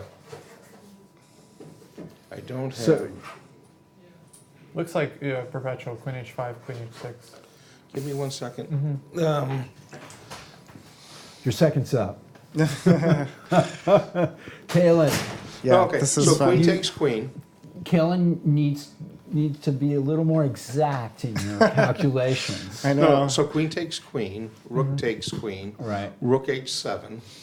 Rook h7. Oh, that's an interesting move, a sort of to slow burn the attack. I think it's very slow. I think it might be too slow. I mean, but for one, black could go like rook e4, rook e1. he's and hoping just for trade that rook e4 move because of rook h8. Oh, He's hoping for the. okay, I Yeah. walked in that one. Okay, black just goes king f8 and just walks out with the two bishops. So I think this game has a place, and that place for this game is for the diagram for the last two. Okay. The white played, Yeah, it could but be. it also illustrates a very important point that the aggressor Gets rewarded often. Gets rewarded often, and, Yeah, for and sure. this style Yeah. of play. How many unsound sacrifices has Tal won? Yes. Exactly, and to compare yourself with Hall in Oh, this no, situation thank is you. perfectly justified. What a brilliant finish, a brilliant and poetic finish to the game But yeah, that anybody would be proud of. I should have spent Yeah. more time on Rook F4 because I've got 58 minutes. Yeah, I mean, gotta there's no take- reason to play ask you here. I Foucault. mean, Rook F4, according to the times, like 30 seconds. I mean, even if this move is winning, it's like Yeah. no GM would spend 30 Play- seconds. Like even if they can Yeah. calculate that it's yeah. winning, you know. It's a matter of training yourself, training yourself to take time and to accurately calculate the consequences, especially in a volatile situation like this. Extremely volatile, right? It's very important to be exact. That was a mistake, just taking so little time on it. Because I probably would have been able to find that eventually. I mean, if I'd spent 20 minutes on it, I think I would have seen I think the you idea. would have. Yeah. No, I heard a very interesting thing about defense lately. It's that I think Agard was saying this. Defense, one of the main techniques to use is process of elimination. So you consider one move and then you're like, okay, white to play and win. If you find something, you know, okay, don't play this move. You consider the next move, white to play and win. If you don't find anything, then it's like, okay, maybe this move is playable, but you really have to. Well, that's what makes defense so hard. You have to find all the tactics for the opponent too. Yeah. Right. Well, it helps to also to place yourself sort of above in an objective viewpoint of the game, right? So that you're looking at it not just as one side of the army versus the other, but you're actually sort of like, in a way, conducting both sides while you're playing. Is another way to look, another way to maybe look at it. Deeply philosophical. Yeah, yeah. Okay. Let's just show the rest of the final finish here. This was it. White plays rook takes h6 for your folks back home. If black plays rook takes g4, the stunning rook h8, king h8, rook f8 mate. Yeah. An unusual, I think we were impressed just by it's a little bit Yeah. unusual. Oh, for sure. Very Yeah. aesthetic. It's pretty aesthetically pleasing. It is, yeah. Yeah, and if Rook retreats. But you know what they say, it takes a great game to beat a great player. So, Kalen, keep it up, man. Thank you. But, Yeah. that was a fun one. I'll have to calculate better. Yeah, that I could have won that with defense, I think, or at least drawn. Yeah, I think so too. We think All right. so, yeah. I think drawing would have been Thanks, you guys. Good game. feasible. Thank you. Cool. All right, cool. Michael, congratulations. A brilliancy. Okay. All right. Let's We move still on haven't to looked. board number 8. Board 8. We can roll back to the beginning and go quickly through this. Absolutely. Catalan. Another night FD2. Another night FD2. There's always a theme every evening. Whether it's sometimes it's a fianchetto night at B7 or G6. You know, there'll be these fianchetto. There's always a theme here. Yeah, this is the round of the night D2s. Night FD2 is the theme. Here it makes a lot of sense. I think White is doing well. Okay. And his son is there asking how he's doing. Go, Dad. Okay. So they're mixing it up here. So D5 is super sharp, inviting B4, which was black plays. played. 92. Avoiding some other kind of mayhem after D takes C6 or something. Yeah. Which is possible. We're probably losing too much material for White. And now, I mean, this D5 break is very committal, but it makes sense. White is just trying to open up this light scored bishop for the long run. So knight C5. And this is, by the way, is A player versus expert. This game. Queen C2 hitting the knight. Knight takes E4. Taking advantage of the unprotected knight at E2. Right. So takes. Bishop E2. Okay. Winning this tempo, and then black will take on D5 next. Nice. Very nice. But White goes D takes E6. Bishop d3. Wow, this got super sharp very quickly. Right. My feeling is that it's gone wrong for white. Just black's pieces look incredibly active. I agree. This is just, oh. This is the, reminds me of the Brisbane bombshell. What's the Brisbane bombshell? I believe that's the nickname given to the famous game between Karpov and Kasparov, where Kasparov got the Oh, knight to that's d3. right. That's right. Huh. Brisbane is a town just south of San Francisco, so I was wondering. Oh, really? Yeah. I don't remember why it has that name, but that's what I remember Kasparov referring to. The Brisbane bombshell. That's great. What a beautiful game. One of the World Championship games, right? Yeah, one of the right. most fantastic ones. Yeah. Where, okay, this piece is just dominating. White played f3, but to me it seems like white is just way too passive here, and black just goes back. Yeah. This is looking very grim for your dad, Daniel. Yeah, unfortunately, not looking good for white. I think his position was very good. Maybe here he just needed to play rook e1, or maybe even queen e2. Yeah, or b4. Doesn't b4 make bishop a6 look like a silly move? Maybe b4 was the move. That's actually, yeah. It makes bishop a6 look silly somehow. It's not obvious, but once you see it, then, oh yeah, actually b4. And then white's position, I think, is very good, just like with the space. He can play d5, e5 whenever he wants. Right. Or both, or... Yeah. Okay. I actually think e5 was another option. Knight d5. Changing the structure that way, yeah, I agree. And then eventually playing for f4, f5 with the knight on e3 kind of perfectly placed. A position, d5 looks too soon, and b4 is the obvious move. So again, this is a situation where if you're going to play a move, calculate the possibilities. After like d5 invites b4, then what? Yeah. This is the kind of questions you need to ask yourself when you're playing. I think he had this in mind just based on the time. Like he spent 12 minutes on d5 and then played knight e2 pretty quickly. I So see. Okay. I'm guessing this was his idea. I think maybe queen c2 is just... And knight c5 was maybe overlooked as it being a strong This whole move. idea with knight takes c4. Right. So it was sort of a little bit of tactical.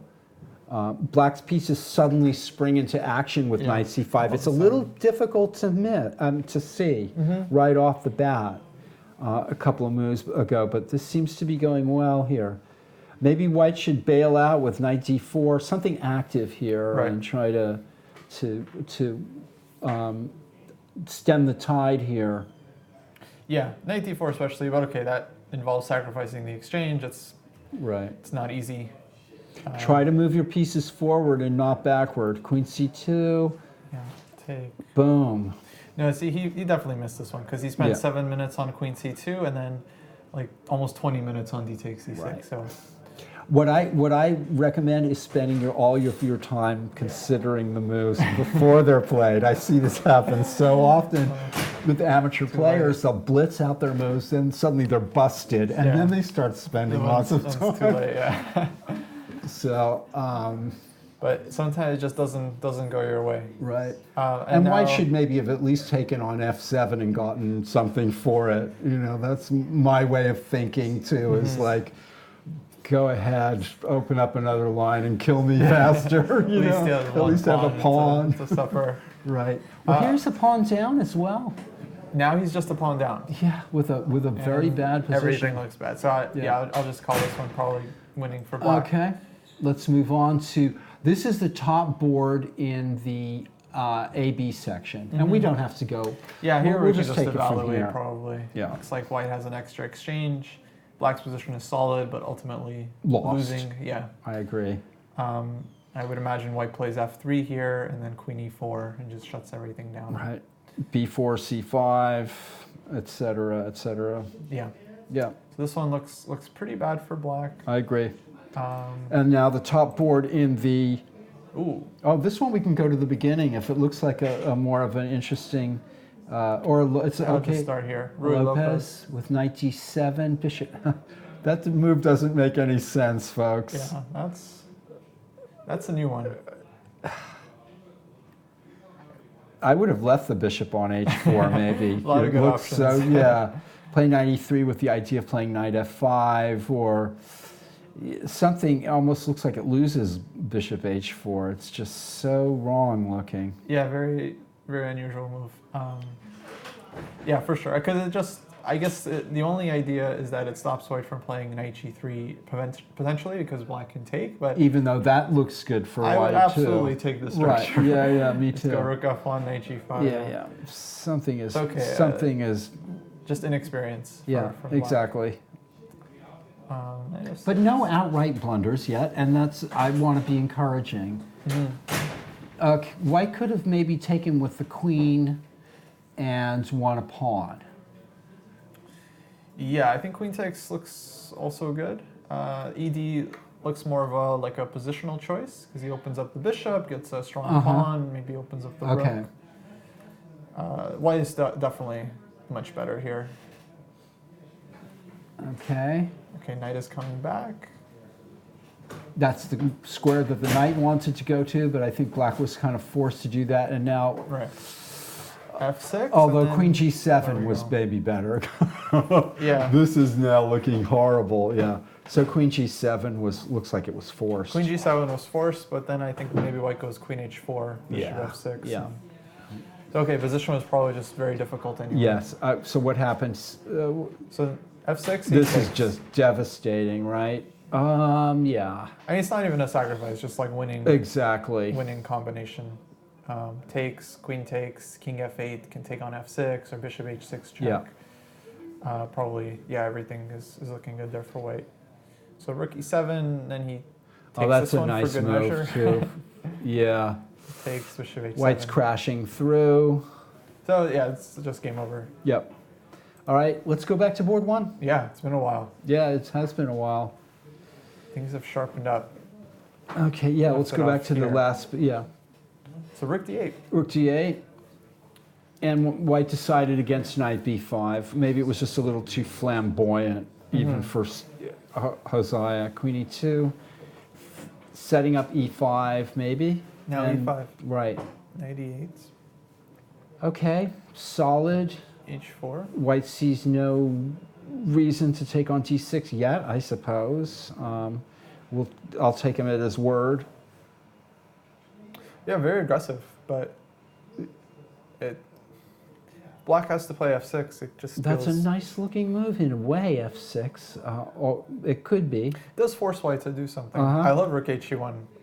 Yeah, it's very, very fancy. Right, that transfers the game away from the h file and back into the center. It's an interesting move. Yeah, rook he1 is great. I mean, he must be better after takes, but this is nice because it keeps the tension and never allows black to play e5. Uh-huh. Okay. And he's using the pin. So take, Boom. bishop takes, knight e5, knight e5, queen c8. Knight f3 went back. So But pawns are weak. pawns are weak. Yeah, this is an interesting, what a great pawn structure, right? I mean, in a way. Yeah. Well, a little bit untrustworthy for blacks. I often get this one in the French when I was playing it because white would go d takes c5 and then e takes f6. And you get this kind of structure. It looks nice for white. It Feels does. like black is not active enough to justify the weakness here. Bishop f6, g4, queen d7, knight e4, queen d2, h5. Very thematic game for white, and black is getting a little bit Now of black play gets out, here. yeah. Yeah, knight g6 was queen a2. Yeah, white. Yeah. I guess can't allow that. Although rook a3. Oh no, queen b2. What about b2 hangs, yeah. Okay, yeah. So rook a3. Now black is considering her options here. Right. Black is starting to get a little something maybe. Yeah, it here. just feels like white should have had something better. I mean, I would really be G4 considering is loosened. g5. Yeah, there you go. Force the G5. bishop to What either was take played? or It's another temporizing move. 94, 94. which is active, but then it just allows black to put all of the pieces on active squares. Interesting. Rook d5, I guess, is not too viable positionally with the pawn on g4 maybe now. I don't know, actually. It seems playable. Take, and then g5. Yeah. Yeah, that's true. I mean, maybe this knight is hanging, but I don't know. Actually, it looks like Yeah, we will have that's some knight yeah. e5. So maybe rook d5 here. We'll have to ask Hosea. Yeah. Somebody's saying bishop takes b2 check here, but then king b2, rook c2 and queen a3. Wow. Rook c2 can take with. Still. Oh, you can take with the queen. That's right. Yeah.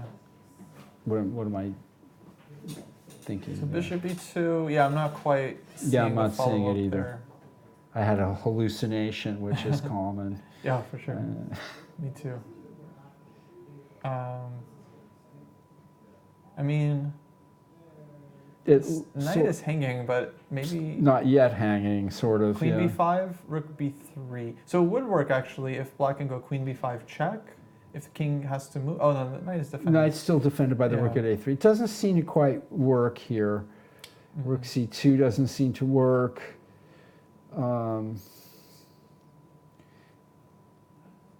Queen b5 is natural, I suppose. Queen And b5.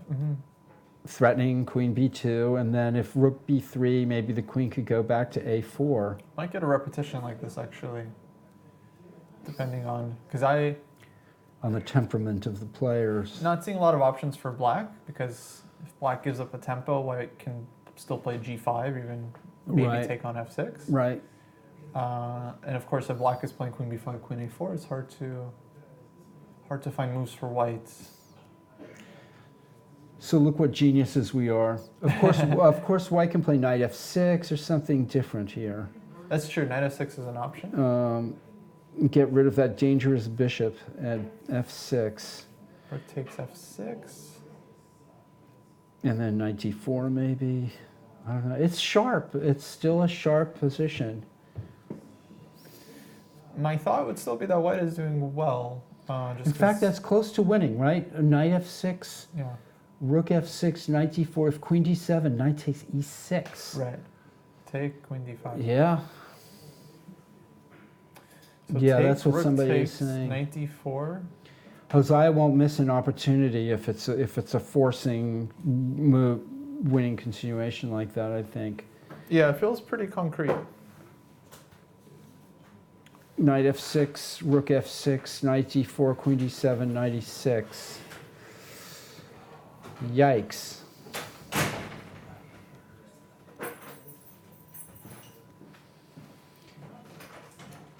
Yeah, if knight takes f6, if knight takes f6, white can certainly consider just taking immediately. Right. So we're thinking more about rook takes f6.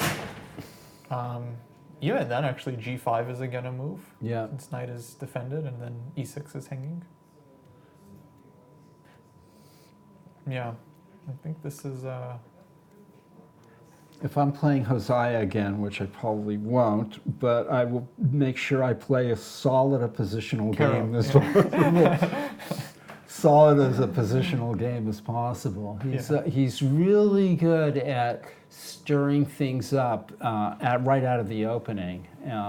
He plays certain systems that he's studied carefully. No, he's definitely a strong attacking player. You can Yeah. feel it. Like he's seen a lot of attacking games. He knows like that pieces have to go forward. He's always looking for aggressive stuff. He's been in here analyzing after his games, he's seeing a lot more now than his opponents are seeing. That's for sure. He's taken his game to the next level. He attended the Shanklin camp here, and so did Rui, but Hosea already had some more chess years under his belt, so he was due to make a big improvement, and we're seeing it. I've seen it lately with him. Tactically, seems pretty gifted. I think he plays a lot of blitz, so he sees things quickly. Right. Okay, I can see them a little bit on the video there. That's Rui in the pink hoodie. Yeah, Little Red Riding Hood. That's good. Yeah, she's been chopping up the big bad wolves. And both pretty focused. Yeah. All right, let's go to board 2, where we have white looks like he's a bit on the ropes here. Yeah, we left it off at this point. You called it d5. D5, okay. G4, knight e5. Striking at nothing, almost G4 at that point. Okay. Bishop E2, Queen C7, Rook F1, Knight C4, getting the two bishops. Whoa, okay. A5. A5, so that works because C2 is hanging here. Yeah. And now black's getting in the, white's on full bore retreat here. Knight C1. But I feel like these positions are not that easy for black That's to play. right, that's right. The Queen D4 now, Rook C, what about Queen D4? Yeah. Well, C2 is still hanging. Oh, But that's right. That's right. okay, I think black's plan is Can we cut some of the? Let's cut some of D4. the CHAT out of here. I guess you've learned how to ignore this stuff. yeah, I'm pretty sure it's my friends trolling me. Oh yeah. Okay. There is a story of someone stealing my chess clock. Okay. Very funny. All right. But- Okay. This 'Cause should be that saved we- for another time. Whatever. I've been told to ignore it, but sometimes I can't ignore things. Typically, it is better. Yeah. to Okay. ignore. I'll remember that. Um, You're my guest.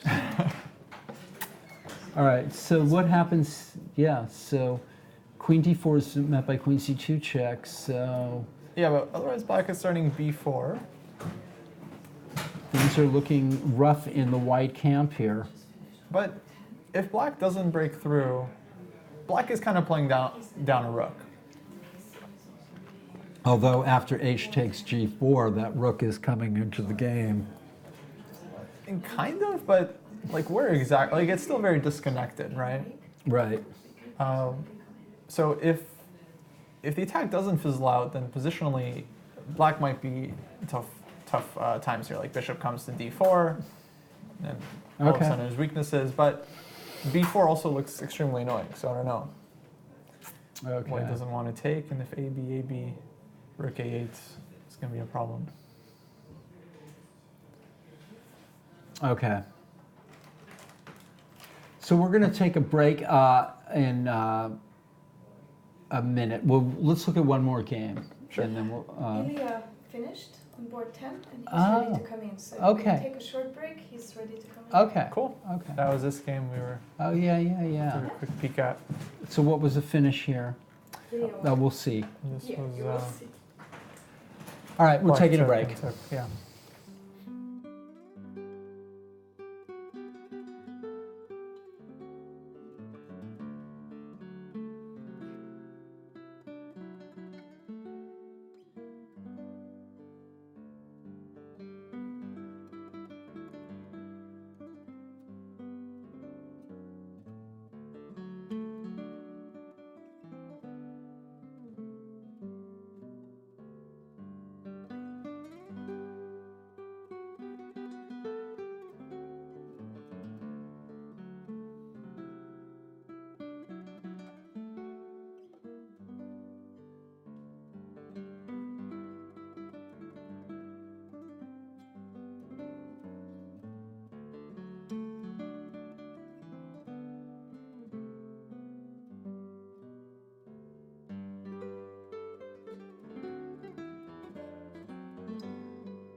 We're back with Ilya Gimmelfarb, who on board 1 of the under 1600 section won his game with a slashing attack.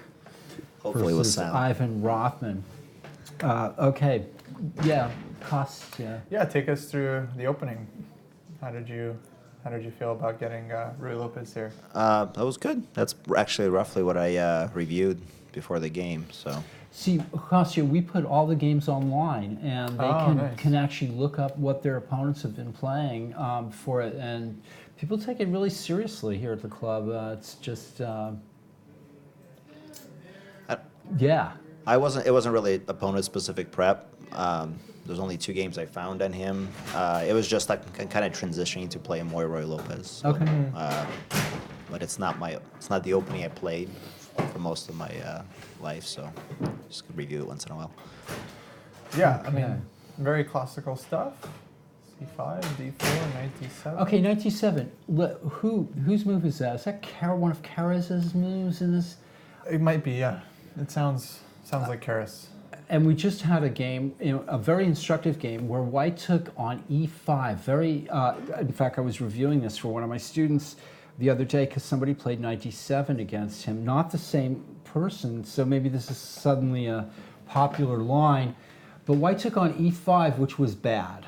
Black took back with the knight, and already was, with the other knight coming back to C6, was probably, and White being undeveloped. It was like already, if White wants to exchange here, he needs to take on C5. Yeah, I think Fischer did this once against Karas. It took on C5. Yeah, took on C5. Right. Then DC, and then play like Queen E2, Knight D2, Knight F1, Knight E3. And to come into Eventually D5. Knight D5, Yeah, I think so. Actually, very instructive. So taking on E5 is a mistake, is already an inaccuracy. Could be, Black is yeah. black is fine, I think, after knight E5. This is a very good move, of course. So knight I D2. wasn't totally sure. Right. No, that's a great move. That's fine.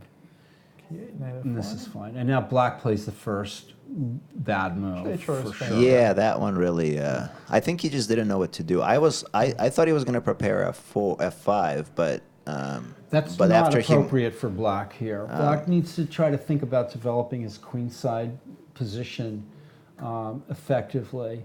And also to make rook e8 work, he should be thinking about playing bishop to f8 or something like that. Yeah, I think usually the idea for Black is to go E takes D4 here, C D4, and then Bishop F6.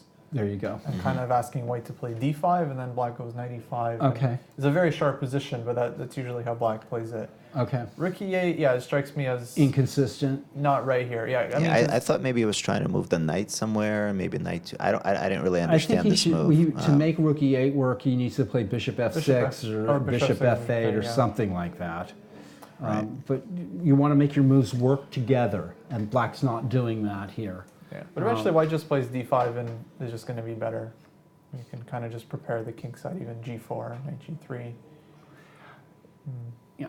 But okay, Bishop H4 is definitely Yeah. not right. And I'm not, if I was thinking, like, if I was White here, I wouldn't be so quick to take maybe on h4 because the bishop is doing nothing on h4. And you could even maybe find the move g3 is useful for yourself at some point, or maybe play knight e3 with the idea of playing knight f5 and hitting the bishop at h4. But anyway, that's just a thought. On the other hand, taking the 2 bishops right away. Well, I was actually thinking of somehow preparing, F4, and Yeah. I was actually kind of happy to get the knight out of there. Okay. Because he's not doing very much either. Okay. And playing with a plan is by far the most important thing here. But I was so- surprised he made that move. I think he just didn't quite know what to do. It's kind of a, really kind of not an easy position here. It's not obvious what to do. Yeah. So this is the move I spent a lot of time on, and I'm not sure it's not a mistake. Well, you're going to play knight f5, right? Well, yeah, so knight f5 is what I was thinking, and then I realized that unless I miscalculated later, I lose a pawn. So I played knight e3 because it threatens d5 and f5. Right. And Okay. the alternative is g3, but that blocks a Well, lot no, of stuff. he can play queen takes h3. You don't want to play No, he means Knight G3. Oh, knight to g3. No, I g3, see. sorry. So I thought for a long time, but I just figured this is, it blocks all the stuff too. It blocks my everything. So, but I figure I'm going to play knight f5, and it works. But then after knight f6, his next move, which is what I expected. After I calculated, I actually lose a pawn. I think after knight f5. So take, and then And taking then on d4. and he's got an extra attacker, and I think I went through a lot of variations, and none of them worked. So I basically just took on c5 because that preserved a pawn. I didn't love it, but I think it's fine. I think it's makes fine. sense. Yeah, you want the position to be opened up a little bit too because of the bishops. So Right. this is well played. but I do wonder if if there was a better move than knight e3, because my whole plan was to play f5, and that plan didn't work. To play pawn to f4. Well, in chess you have No, to to be play knight to f5. That was my Oh, sort of okay. idea, and Right. it clearly was wrong. So I don't know. Without that idea, I don't know if knight Well, also knight to E3 is d5 is a good idea too. So the knight on e3 keeps the possibility of going to both. Right, of those but I kind of squares. expected him to play the move he did, and then knight d5. So is you not were good. taken by surprise by his move, but you adapted, and that's chess. Yeah, you played Yeah, a good move I- for a bad reason, basically. Um, Because Yeah, here your there's position is nothing still wrong very with, good. Right, with yeah, the way you've played this at all. And I think you still have the better game. You have the two bishops, and you're doing the right thing by opening the game up after taking on c5. So you have no reason to complain here. Okay. Other well, than this one, maybe only other option, maybe like knight h2, and then just bringing this knight to f3. There you go, replacing the knight that was at f3 with the other And black one. will be passive, but actually I think this position I feel like is very good for white. So over here, I also thought for a while, I think taking with the pawn is right to open up the bishop and create a pass pawn. And I would have queen- taken a strong look at queen takes d5 I did. just to make sure that it I did, didn't 'cause it looks win like it right away. might win a pawn, but it doesn't. It just moves his knight to b7, and the knight actually wants to go And there. see, he's got the fianchettoed knight that I was talking about. It's not great, but it's better than where it is now, right? And so I don't actually gain anything, and I really wanted to open up the but bishop. knight b7, what is black's next move here? Yeah, that's what I'm wondering. I mean, that is I don't know, but it's better than where he is now. I mean, maybe scurrying back with the queen. I think white is dominant there, and at least temporarily, and can strike with a4 or something like that, or yeah, I really wasn't sure my which one was gut- best. Yeah, but okay, it's a matter of choice, and this is an interesting thing too. If you're faced with two different choices, choose the one that suits you the best. Right. Right? You know, so no worries. I No, think about the way white you should played be it. better under both. Either yeah. way, yeah. But yeah, queen takes knight b7 is just such a tough position for black. Right. But I definitely get this one. This too. feels simpler. Like Okay. I have an obvious attack. My bishops are all active now. It's Okay. The queen move I thought he gave me way too much here. Maybe h6 is right. Yeah. Black should be thinking about developing. Yeah.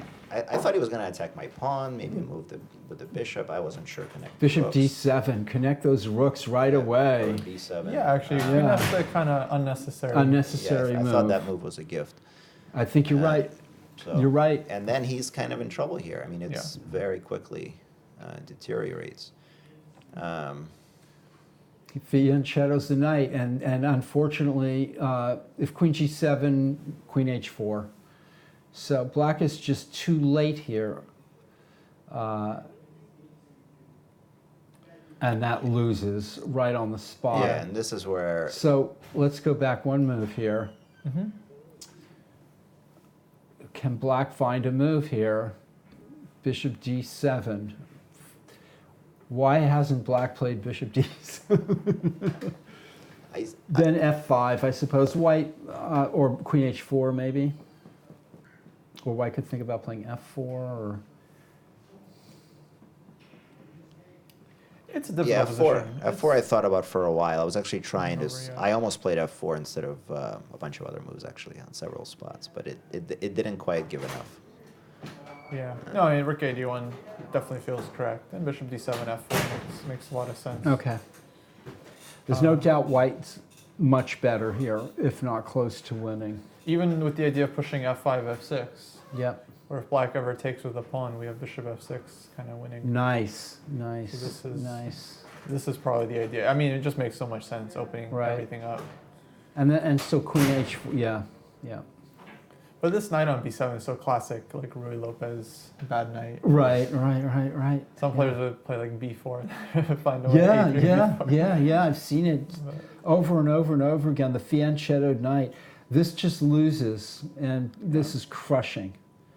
And so you were tactically really aware of what was going on, which is good. I had to really calculate there. And actually, I got a bit lucky, I got to say, because I did not see rook e7. I didn't calculate rook e7 until after I moved. I saw it almost right away after I moved, but then I saw that it still worked. And it So you have two actually, it worked bishops even better. hanging. Yeah, It you worked have two even better. bishops hanging. Right. I mean, yeah. it's not, even if there was nothing here, I get at least 2 pawns, maybe Right. 3. It's really not terrible, but I was Gotcha. really happy with the continuation I found here. I Yeah. think it was sound. Oh, I absolutely. think so. I think yeah, it- bishop. This is crushing. You know. I didn't fully calculate all the variations. I thought I ended up at least an exchange up if there was not a mate, and if Right. he didn't lose a queen. Sometimes you don't need to calculate all the variations. It just looked like there was no.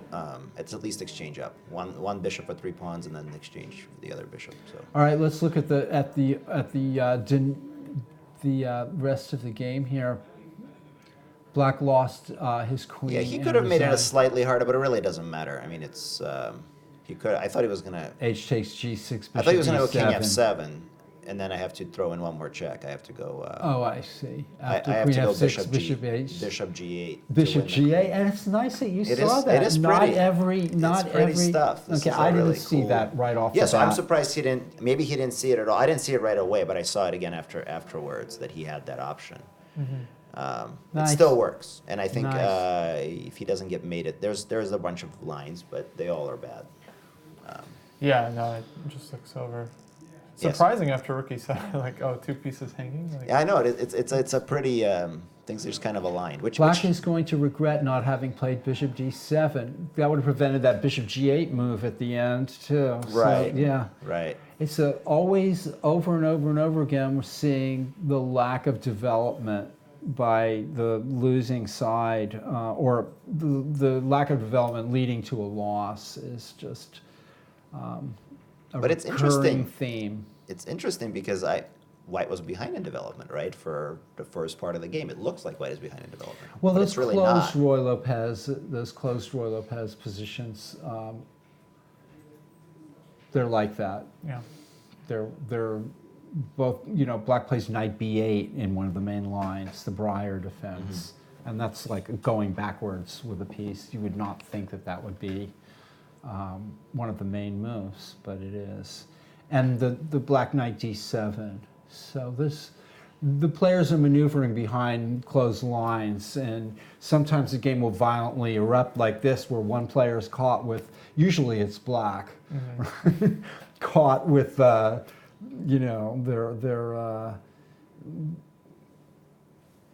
caught with undeveloped, Yeah. caught undeveloped, yeah. So No, this is a nice game. yeah, well played, yeah. Thank you. And you saw a lot, and that counts for a lot. Seeing I moves think I like had it bishop mostly. g8, and you had it pretty much dialed. So Though congratulations. again, some of it I saw after I moved, which is That- classic. That's okay. That's okay.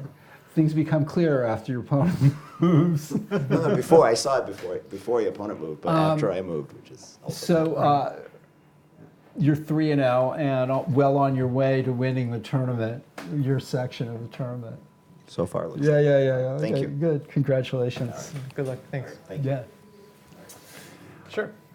All right, so that's Ilya Gimmelfarb from the under 1600 section on board 1. He's perfect score.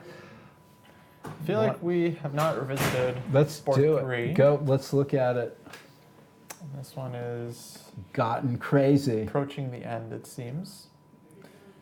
Just Let's quickly see how back this up what happened. here. Okay, White got this incredible H file. Okay. This was the Grunfeld, if you'll remember, that White Oh gave yeah, up the bishop yeah. Let's early. see exactly how that occurred. So And move E4, on to- C6, went E5, Okay. G3, bishop H3. trading Oh, off. nice. Okay, we didn't look at that possibility. But yeah, but nice, it's nice plan. Actually. thematic. Yeah, very good. Maybe Black should play knight d7 and knight f8 or something. Oh, that's not going to help, is it? No, not in time because White takes with the bishop. Right, and there's- then there's it's queen f7. Yeah. So okay, I think Black was just very much behind. Now white takes and goes for the H file. Making sure that f4 is cemented in. Something's got to give here, probably. I mean, not necessary actually. Like, because first let black play rook f8 and then play f4. Yeah. Maybe I would just play rook h6 immediately. There you go. But maybe it doesn't make such a huge difference. Okay. But it could have. I mean, this is like a tempo game. Because knight e3 and knight f5 was possible here, maybe. Yeah. Now there was this move. Well, then queen comes over. Queen. Yeah. And This one is just hanging. yeah, there's no defense, right? King g8, rook g6. Yeah. It's just losing already. Yeah. I mean, he could have tried queen b4. So how did a5 help? I think it's one of those moves, you know. Oh, actually, no. I'm sorry. He wants rook a7. Oh, rook a7. So excuse me. this Wait a is- minute, but how does that work? But he's not in time. Not in time, yeah. But he wanted rook a7. So, what to do? Bad to worse. Yeah. Oh, takes this here. is Now probably just yeah, anything everything wins. is G6, queen, even queen e6 check won. That's nice. Rook g6. And okay. It's moving in for the kill. I imagine it should just be winning by force. Also, at any moment, white can just play rook h2 and just like Right. kill the attack. Or get the or queen c2 even. Yeah, it is. Right. He's up a whole slew of pawns at this point as well. So okay. So let's move on. This game is, but he's busted. All right, Sodakova 4-4. Snyder. This is the opposite side's castle. Oh, black did get the bishops of opposite colors, but it didn't quite work out for him. I think that this black is trying to crash through on c4, and white is playing. That's a nice. If black can't play black needs to play a4 here probably. That seems like the blitz move. Yeah, just a4. This is very interesting. So c5. And then dc, so opening. Is there a reason why I couldn't just back up and just say like... Maybe a4 then. Black gets Then in that A4. a4 That's the move problem. right at that moment. Because it doesn't seem like dc is a move white necessarily wants to make, but maybe had no choice. Huh. The takes now a4. Okay. Clearly that was the idea. Right. Bishop c8, so goes back. Wow, this looks F3. good for white suddenly, doesn't it? Yeah, opening everything up. Right. Take gf. Yeah, we have our opposite color bishops. But that's assisting with the And, attack here for white. Yeah, everything feels like it's in white's favor. Right.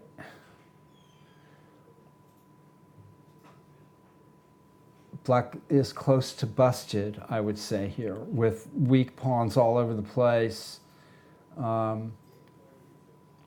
as well as an attack based on the opposite colored bishops. Yeah, I just don't see what black is doing against just simple rook g3, rook g1. Just like no counterplay. Right. Rook e2 doesn't Yeah. do much. Bishop is So where totally did black stuck. go wrong here? Let's just go to that. I always want to know where the person went wrong. This setup with pawn f5 maybe was wrong. I would have maybe tried to put the bishop on f5 and not on a6. Or maybe right here he should play a4. Maybe a4, Yep. reversing the order. So b4, just c5. or And any then move c5. Yeah, there you go. So everything maybe was working up until that point. Yeah. Maybe it's still okay for black, but this was... And now a4 is definitely a4 a is very a nice move. nice move, exactly. Um, How's it going out there, Abel? Take a little break from it all. We're getting to that time, which is like 9:45-ish, where the calm before the storm, and then around 10 o'clock, things just go crazy. All the There's games, several yeah. games start getting into time trouble, illegal moves, Illegal moves. accusations of this and that. So, The horror. Yeah, the horror. so just taking a breather before I have to go intervene in things. No, it happens sometimes. Okay, let's step back one more. Black's position's getting critical before the exchange on. No, go one back one more. I guess throwing knight d3 check, which was an idea of mine from a long time ago, is not good here. So it was probably better if there was a. I wouldn't have played f5 if I was black too. That rebounded against him as well. I think putting the bishop on f5, planning a sort of a Nimzovician piece defense of e4 rather than. But still. Yeah, something like queen e7, because we're going to give this tempo up eventually. Okay, anyway. good point. And then knight e5, bishop f5. Okay, I like that. Yeah. Black needs to think of where his pieces are going to go. f5 is, you're seduced by the idea of being able to play f4, but white's going to lock the dark squares up and then. Yeah, or even bishop d7, b5. Yeah. Okay. Okay, so Natalia is on her way to a victory probably in one way or another here, or at least white is Pulls it off, it'll be a nice comeback win for her from last week. And black is accepting, in order to escape from probably being mated on the g file, it's willing to accept some horrible endgame with queen f6. You know, it's kind of a good practical try because there's always a struggle when you're the attacker. If I keep the queens on, I might win in 5 moves. Queen d2, rook g1, rook g3, right. You know, resigns. But if I take, I know I'm better for the rest of the game. Right. And it's actually interesting practical does queen decision. d5 and queen c6 doesn't work because of a perpetual check. Queen takes c3 check and queen b3. Yeah, this one is hanging. Yeah. So queen d5, probably bishop e6 with tempo. Right. Yeah, there you go. Because I would say if black moves the king, then white can also maybe try to defend. There you go. Yeah, black is so trying something. Yeah, okay. All right. For sure. Even and Natalia's got many good continuations here for white. Yeah. The only thing I would suggest not to do is spend all of your time deciding, then leaving yourself. Okay, so how do you make a decision like that? What I during a often game? do is I give myself a deadline. I say like, okay, I have 8 extra minutes. Right now it's 29 versus 21. So if I get down to 20 minutes, I'm just making a decision. And what decision? How would you make that decision chess-wise? So chess-wise, first I would see, since queen takes f6 is kind of more forcing. Right. I would first check whether I'm just immediately just crushing. Like if I can trade queens and then I win a pawn and I'm still better. And you're maybe going to win another pawn like too. d6 is hanging b6, or maybe I go like rook g3, rook g1. And that's what she decided to do. So if this is just concretely winning, then it doesn't make sense to keep the queens on the board. Right, I got you. If that one was kind of unclear, which I don't think it is because black's pawns are just way too weak, gotcha. then I would very strongly just think about queen d2. I would try and to see, continuing like, the original attack. Yeah, like does black have some tempo moves, some like crazy rook e2? Doesn't seem to work. Right. I'm sure after queen d2 it feels like white is much better, but this seems pretty straightforward. So I think this is good practical advice for people listening. How do you make those decisions when you have 2 equally good alternatives? Sometimes it just comes down to style. Some players, they enjoy just finding the forcing breakthrough. Other players would rather just like kind of win it smoothly. Somebody points out rook g3 check and castle oasis check and h6. I think white's definitely in the driver's seat here. I mean, black is close to loss here. Yeah, so many threats there. Rook g7, rook e1. It's funny mate with king on e6, rook e1, and rook on g7. Yeah. Another line here after. Yeah, if black goes rook g8 there, takes on g8, king takes rook g1, rook g7. Again, taking the h7 pawn. All of black's pawns are weak. Yeah, black has no, I mean, even if black gets the kind of dream defense, like trades off all the rooks, I think white is still winning because all the pawns are exactly. on dark squares. Yeah. So it's probably just, it's over. Yeah. Good suggestion from Castle Oasis Chess. All right, let's go to board 5. Well, oh, we have a draw here. Oh, we have a draw. Okay. We don't have to go much further. Let's take a look. Is this a draw? Is this a drawn position? Seems like white is the one who would be playing for a win with the passed pawn. Right. I think they were repeating moves, so queen b7 and... Okay, that makes sense. If they'd be white was repeating. lazy, doesn't want to play queen b1, which would avoid the perpetual. And maybe then try to nurse the. It's complicated, and he's also, remember, outranked by Black. Also, White played a very weak beginning part of the game, and maybe is thankful to get out of this. That's true. Yeah, Black was better. And thankful to get out of this. Looked like he was in all kinds of trouble. There's the queen sack. Yeah.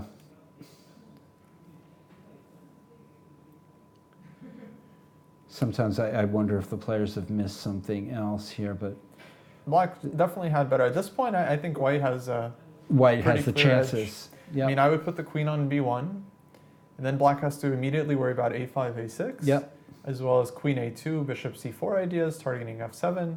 Yep. Black's dark squared bishop, I would argue, is kind of an empty piece, not really attacking anything until it gets to d4. I like the queen on b1. It stops knight e4 too. And, Yeah. Yeah. And in particular, the knight is actually a big problem because it's such an open position. Knight has no good squares. So it's very hard for Black, I think, to create enough counterplay here. I think White had a big edge, actually. So rook c8 was a lemon, according to Murfinski.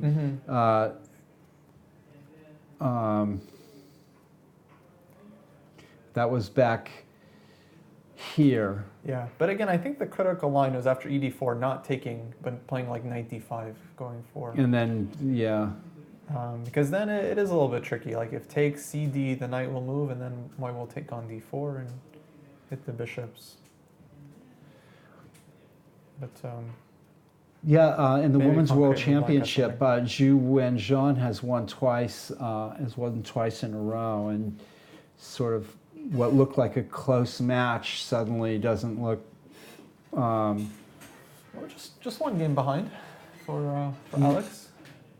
Because she was up one, Was she? No, and then but she lost two. I think I could be getting it wrong. Yeah. Okay. Okay. Interesting. Okay. But now only 2 games left, and Zhu Wenjuan won 2 in a row, so okay. psychologically, Right. Yeah. very difficult. I see. Okay. Yeah. I misread that. I think Okay. the nice thing is at least you know what you're playing for when you're. So White. behind. I think White was probably playing a weak game and was really should be very thankful got a draw out of this game. David That's true. Askin's game. David's in. Oh, He just Okay. finished against Nicholas Wang. Oh, okay. How did that game go? he won. I won. Okay, We- this we is just- David Askin. We saw the finish here not too Yeah, long ago. this was your young opponent misplayed the opening. This is David Askin versus Nicholas Wang, and I think bishop e6 is the problem. Is that what you guys thought? That is exactly Yes. what we thought. Okay. yes, not good. I think h6 maybe. Yeah, you see h6 sometimes. That's what I was wondering if I would see at some point. Okay. Yeah, bishop e6 just looks so awkward. The bishop's not on a good square. Right. And you played a very powerful and thematic game. That was a good move, really good move. I think it's already. Is it possible Black is Well, Black is close in to trouble. loss Yeah. here? I I don't know mean, if he's lost though. I mean, once he gets rid of my knight as an attacking piece, he's certainly worse. But I mean, I saw several ways that he could have tried to sort of consolidate a defense. okay. I actually really like this g3, but this is not a move. We didn't You come across consider- that move, Yeah. but it looks strong. It looks really strong. Where do you think Black could have defended better? I mean, not here yet. I mean, I think he's like in a little. I mean, I think moves like b5 and a5. I think are wasting time when he should be trying to Develop. or get pieces over to his king side to defend. Mm-hmm. It was also possible to wait for. Well, okay, yeah. This just looks bad. Honestly, it already looks very bad here. Yeah, this just looks really bad. It took me a long time to figure out how to break through, though. Okay, I guess we were thinking here f4. You we could have weren't played sure. rook h6 right away. Yeah, if this was necessary. So what I was worried about is him eventually getting his knight on f8. And so I didn't want to commit. I felt like if I played rook h6, I'm committing to the attack on the h file. And ultimately, he has several ways that he can get enough defenders around that square. Oh, that's interesting. Yeah, we didn't think of knight f8. That's I mean, interesting. it's ugly, but especially if he can get the rook out first and then play knight f8. So I wanted to sort of wait and see, because there were other ways that I could attack too. I can bring the knight in. Well, you to could have had the G4 and f4 F6. square for your knight. You could Right. play knight e2, knight f4. Right. I looked at that. I was thinking about that, and it just wasn't clear to me ultimately what the knight was going to be able to do from there. If he did adequately defend the h7 pawn, I didn't see how the knight was going to be really contributing to the attack. Oh, I from thought f4 it ultimately- could go to d3 and then to c5. Black shouldn't have probably Yeah. played b5. No, That's I- makes it, yeah. Yeah, b5 would have been annoying. Then I can't reroute. What I want to do is try to reroute it to g4 and f6. That's And true it's going to be too. a lot harder to do that if he plays b4 here, because then I have to, if I want to do that, I've got to go to b1, because e2 is the worst square for getting to g4. All right, I'd like to point out that white is the one playing with all the attacking ideas, and black is playing with just like one defensive idea. So Right. I think that Yeah. already this position is Right. is critically Well, bad to me, for black. the big problem is the next move when he plays knight to b6. Again, I thought the knight, if the knight sits on f8, the king is on g8, he gets some defenders on the 7th rank, it's going to be hard for me to really break through, I think. And once he starts swinging his knight over to the queen side, I thought that, I mean, I see what he's doing. He's trying to get it onto a great square. Well, you can switch over to the queen side now that you Right. can play king b1 and rook c1 and try to plant your knight Right. in some juicy square Right. like c5. You know, Right. I think you can sort of press him from different sides. Sure. Yeah, no, I mean, if black is just like sitting knight f8 like king on g8, especially if the rook is on h8, then absolutely. Then he's in now. That's a bad position. White just switches. Sure. I feel like with the knight on f4, there's just so much pressure. It probably does break through. Like you triple on the h file, then Mhm. you have knight g6 ideas. and- Yeah. That's another thing. Right. Right. So moving the knight Yeah. to f4 as But- possible. I mean, yeah, actually, I like that you didn't commit to rook h6, actually. I think that's really interesting. Because he does go knight b6 immediately, and now it's totally Now he's not going to get justified. back there in time. So yeah, go back one like move. the best case Could scenario black now. could after f4 can black play h5 and hide the king behind the pawn? Yeah. To take king Yeah. h7, But I guess it's a band-aid. yeah, it's just a band-aid. So white's going to play knight g5, try to put the That knight wouldn't on be a terrible g5. idea, though. His position's not great, and so if he can No, try I to, don't know. It looks like terrible, actually. White's going to maybe he gets him out of the worst of the attack. I think b5 just made black's position probably untenable. I mean, that was like the nail in his own coffin, because then you have the ability to play on the c file as Right. well, and it's just Yeah, I think he too just much. wasn't alert enough to how serious my threats were. Because I mean, it's one of those things where if I saw somebody play g3, I might be sort of perplexed, like what's He's a going on young with player, G3? and he's got a lot of room for major improvement. Yeah, maybe even h6 here. Right. Take fe and try to play rook f8.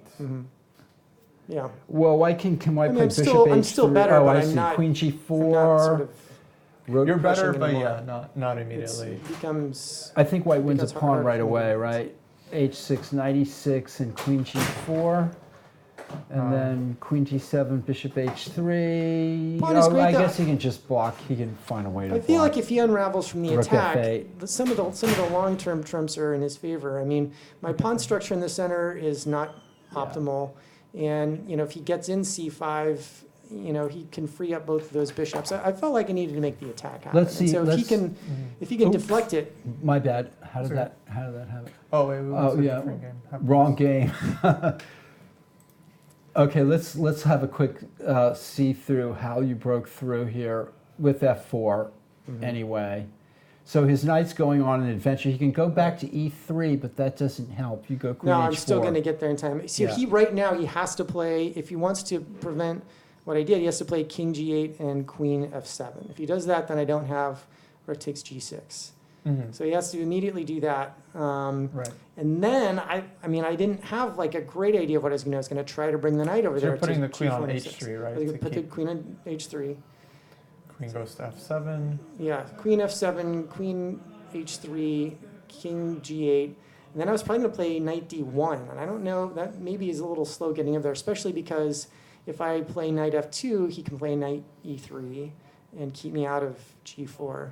So I hadn't figured out exactly what I was going to do at that point. I mean, he's really passive, but I need some extra I thing to happen. think we're looking at another reason why F4 is not optimal for you, because it gives him the E3 square too for his knight with a little bit more wiggle room there. Yeah, no, It kind convinced me. of cut your own possibilities. And I always down. have it later, because part of what I was thinking is, in some lines he's going to play C5. That's going to be annoying if I don't have the E pawn defended, because his knight, earlier was attacking the E5. So what pawn. should he play here? Queen F7? Yeah, he's got to play Queen F7 or King G8, because that's either one in whatever order in the next two moves, or else I'm going to be able to break through. Because that setup prevents me from playing Rook G6. I'm getting a little tired, so it's getting. Yeah, no. What do you think? I'm thinking it's better for white. I mean, black's rook is stuck on H8, but on the other hand, rook on H6 is actually. It's only working on the king side, so it's not like this. If we could just transfer to A6, like, it would be amazing. But Right. And White put a lot of his eggs into the basket by playing F4. So, but still, White should have. Anyway, let's see what the. So you do have this idea, right? Like knight D1, knight F2, knight G4. Right. Yes, but so after playing knight D1, knight F2, then he can play knight E3, and at least for a moment keep me out of G4. I mean, okay, even if you trade knights, I think you're strategically just. Right, just then you can go back to work on the King C B1, file. rook C1, Yeah. It's funny that it's the queen side that would ultimately win you the could ultimately win you the game. With B5 and. Well, that's what the space advantage is. Like, you can just transfer much faster. Right. Whereas black with the king on G8 needs so much time. Okay, I mean, it's very difficult to defend, though. Okay. And now it's lost because of the sacrificial possibilities over here, and black doesn't. There was no way out of it, and this is completely lost. White can win at will here with Queen E6 check. Will maybe for a FIDE master. For a 2,000 rated player, it took me about 30 minutes to calculate that I wasn't going to. I mean, I knew that I was going to be winning. I knew I could stop the mate on B2. But I didn't want to have to play a move like Rook H2 if you're and sort of if you're playing Carlsen, you can just play Queen takes E6 check and that's what I was deciding between. I was thinking, well, I could play Queen takes E6, I'm probably going to win. Right. But I felt like I needed to calculate Rook takes E6 if I was definitely going to win. I think my choice would just be G6. There, that looks pretty strong too, with the threat of Rook F7. Rook F7. Yeah. I'm sure the only possibility for black is that Queen B4. So, and that's what he throws at you. Right. The young. This one is. That's a beautiful. Pretty sure I had a mate here. Yeah. A couple minutes, Natalia. Okay. Oh, And nice. Yeah, we didn't see the end here, but this is a nice finish. I mean, you could take on C6 first, but this is with check. I think if I take on C6 first, what happens if he plays King B8? So take King B8, right? Yeah. Now I don't have another check. No, I mean, you're still winning. You can always defend the mate. But no, I'm saying that's why this is very accurate. Yeah, nice. But I have to defend the mate, and my rook is hanging too, though. Oh, no, not after King B8. Not after King B8, it's not. Right? You could play Rook H2. Oh, right. Of course, then you can play Knight B2 or something horrible like that. Or, I mean, something I knew that was fine. I wanted to mate him, so I didn't have to deal with. I spent so much of my time making sure that this was safe. Rook G7 and Knight takes D5 check looks completely crushing too, or even Knight D5 first. How about Knight D5 and Queen G7, and then Queen G7 check, winning the rook over there. And mating with the two rooks. Yeah, I mean, there's probably there's 1,000 wins here, so I just wanted to make sure I had one that was definitely this is very clean. This was mating, so. Yeah. Because he has to come over to F8. This is brutal. There's so many things here with Knight D5 check and. Nice combo. This is Steinitz like. It's Rook H7. Reminds me of some of his long combinations. That's interesting. Yeah. So Steinitz was a genius at calculating long variations, maybe. I believe he was. He has that famous game versus Von Bartleby. Right, Rook takes right. E7. Right. And the rook dancing on the 7th rank. But he has a couple. He has a rook takes H7. Rook H7. I was just Yeah. thinking of that game too. Yeah. Yeah, he was a player way ahead of his time. Yeah. Amazingly ahead of his time. Fischer was a big fan of Steinitz.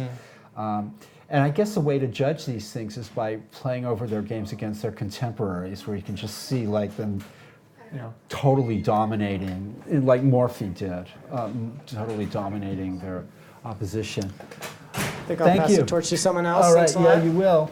We're going to be joined by, we'll take a 1-minute break, if that's okay, and then we'll be joined by Natalia Sure. Sodakova. All right.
Okay, Natalia Sodakova here with us. Let's go back to the beginning of this game and run me through it because I haven't heard what you guys were talking about. Okay, so as I said, I said that I've seen few games of my opponent, and there was no this Russian game. How do you call it? The Petrov? Petrov. Yeah. Russian, Russian game. game. I like the Russian We game. have yeah. a Ruskaya party. Okay. So So that's you like were an on offer. your, you guys are I'm on your own? on my own. Like I'm creating my own theory here. Okay, all right, yeah. We were not clear what was going on either. Yeah. I want to keep it interesting. So I didn't like knight e5 because queen g5, and it's like was not the pawn on d5 was hanging. It's like knight. Yeah. It's interesting. We were unable to reach a conclusion except for that you were better out of the opening. Yeah, eventually. You think so? Eventually you were. Okay. Yes. Okay. I was not sure about it. We also looked at king d8. We were looking at some other moves. Ooh, like you king guys are d8. creative here. It didn't even cross my mind. Knight King a6. d8. Knight a6. I'm not that creative. Yeah, knight a6 I consider. No, My question was here. Yeah, we were discussing whether white could play b4 or not. Well, on before, it's like queen takes a1 and b takes bishop and go back like queen e5. Right. And then then maybe pawn d6. And then knight a6. A6. And it's Okay. kind of DC. white needs to prove like what they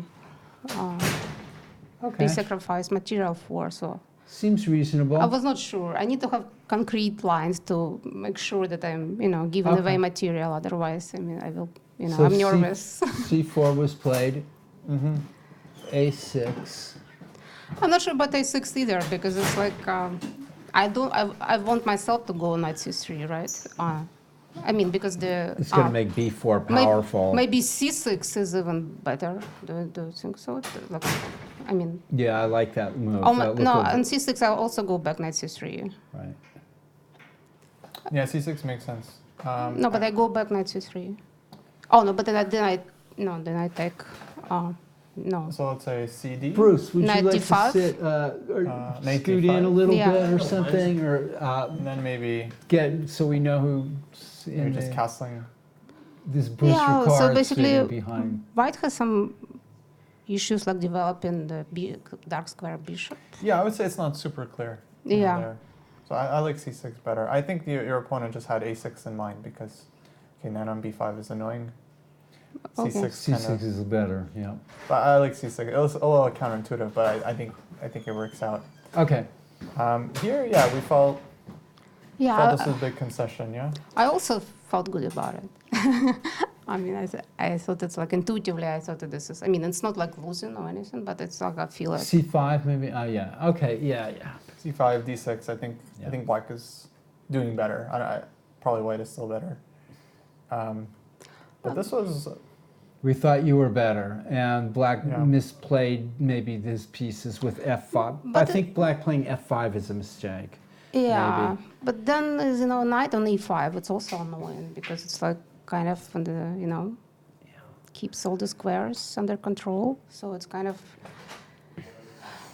White's better, no matter what black does, I think. But black misses a chance, maybe one chance later on. Later on, yes. He could have tried something that we saw. Doesn't e7 look like a better square for the black queen too than f6 maybe? I don't know. It's not a big difference. Or right? e8 even. E8. Trying to come out. To come out there or to g6 or I don't know. I'm trying to find. No, but on on g6 I will also go like rook h3 and then that's true. Okay. the queen is gonna not safe on g6. Too eccentric, yeah. So how about here after h4? What about knight c5 here? Knight c5 I was planning maybe not to castle. Yeah, I cannot castle, just go rook d1. But then at least black has kind of prevented white from castling, because this I think was extremely dangerous once you were able. Maybe queen c2. And then black can toy around with the idea of playing knight d3 check. Sure, like rook e8. White isn't time to castle. But queen c2 I would say is maybe another kind of Even bishop d7. small like, concession. Yeah, with the idea of playing bishop a4. Yeah, so knight c5, it's a natural move. kinda, Why not? Why, yeah. know. All right, a5, h5. This is, black chooses static. And knight c5 again was possible instead of putting the knight on e5. Mm-hmm. This is very Nimzo style. Here I should have started with a4, and I felt Yes. afterwards Yes. I felt like it's like Yes. much, Interesting. Yeah, a4, yeah, you get the same position. Yeah, it's like because here I was like thinking, wow, what am I gonna do on And a4? now black should play a4. No, but I was gonna And play then b4 C5, and and then c5. I would take on c5. Mm-hmm. But then rook c5? No, I would take on c6, I mean. Not Right. c5, on c6. And then you're going to do rook c6 because b5, bishop b5, right? There is no b5. Oh. It's sharp, I'm not sure. Yeah, that's what I felt so unsure. Black should have seized his chance and played a4 here, Absolutely. no matter what. Yeah. Once you're allowed to play a4, the game is in trouble. Black is in trouble here. Yeah. White maybe should even think about f4 immediately, like take gf, because otherwise white might not be in time to do much. So this was definitely a mistake. Right. Now you take Yeah, your now, chance. Boom. Yeah. I was like, This is sigh of relief. This is trouble. But Black yeah, is like in there's trouble. no b5 because bishop b5. So this is like, yeah. Black misses his one chance, and that's Yeah, there is no that's the way game like how right there. how am I gonna defend on c4 if he would have played? Yeah, it's hard. I don't know. I think you have to give it up. Just look for a counterplay. Right. Yeah, b3 is a mistake. So little inaccuracies, but he didn't take It was very advantage of instructive. I it. mean, it's such a natural move, but a4 is actually more accurate. Right. We're here just to learn about things. Bishop c8, bishop f4. White's nicely in control here. yeah, I think here I'm already much better. Mm-hmm. Because there's no counterplay. His bishop is so bad Yeah. because the pawn on f5, just, it's like he doesn't have a good square to go. Yeah, I mean, this is... And my bishop is like much better. My king is much more safe than the opponent's king. So it's like, yeah, I like my position here. I think this is winning. And then At first I thought queen d5 is like given away the rook, but then then like the perpetual check is like not. Yeah. But, Don't do that. So I guess Paul was wondering here, how seriously did you consider just going back, just playing for queen d2? Not seriously. So you were just focused on this one. I mean, this turn, if it this wins, was it wins. crushing. So what's Yeah. of course there's no. So in nice, like if he goes like He king loses a d6, piece here, then yeah. I go king d1, and there is no way, and there is no way for rook to go because there's checkmate on rook e1. I'm gonna do the checkmate. Well, rook e5 has to play. Rook e5, but then he just. I mean, this is like I'm. To take on h7. I'm professional at this position. So I'm sure, like I could have. Nice. Yeah. Nice finish. Simple finish. Yeah, nice middle game. Yeah. Wow. Actually, Yeah. This position was nice. Yeah. Well, Natalia, you're welcome to sit here while we take a look at how your opposition is doing. Yeah, let's check. I'm just pointing out, if queen d5 check, bishop e6, queen takes c6, then black can play queen to c3 check and get a perpetual check. I'm pointing that out to Omega Mania. Mm-hmm. Black gets a perpetual check with queen takes c3 check if white goes poaching the rook on c6. Yeah. Okay. Yeah, I could have probably go back with the queen. Yeah, it's like it seems like there's no like counterplay really for the. All the squares are under control. He can. Queen f6 is a nice choice. I think this is just much simpler, but some players they prefer, just like keep attacking. White. Somebody said white could try to win the rook earlier. No, I don't think so. Yeah, this was the only chance. This was the only chance. Yeah, queen was on f7, so it's like. All right. Let's move on to the next game. You're welcome to hang. Oh, this is Board 1, Stearman versus Rien. Young talents in action. The young talents. Yeah. And it's gotten very well put. Actually, not clear who's. Not clear. Let's see how this arose. both A sides tactical have situation here. So this is where they were repeating. Right. And Jose, she avoids a repetition with Queen A6. She avoids. Oh, wow. King B1. White could have tried Knight F6 here. Remember, a Knight D4. I think that was pretty safe edge. Yeah. Bishop E5. Bishop E5. This is a fascinating idea here. To secure some dark squares, maybe. Oh, this move would probably, I'm not sure. This looks really...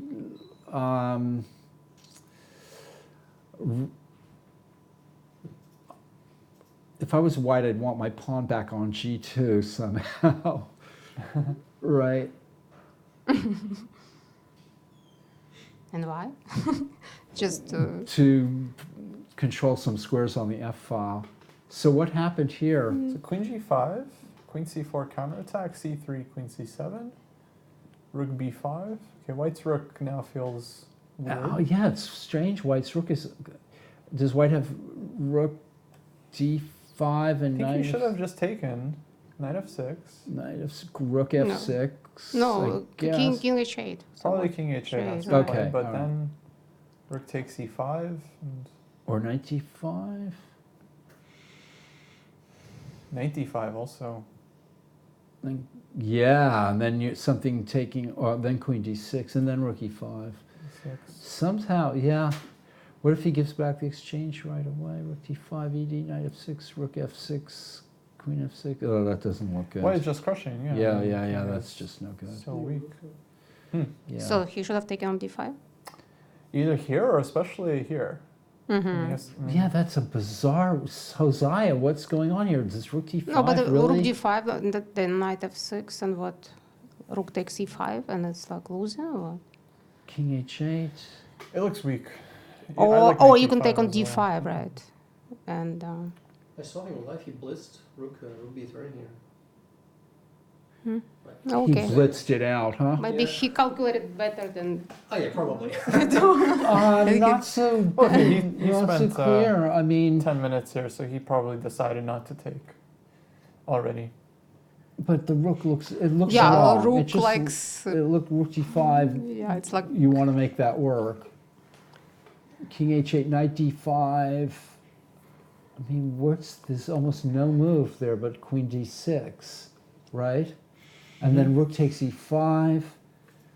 No, I mean.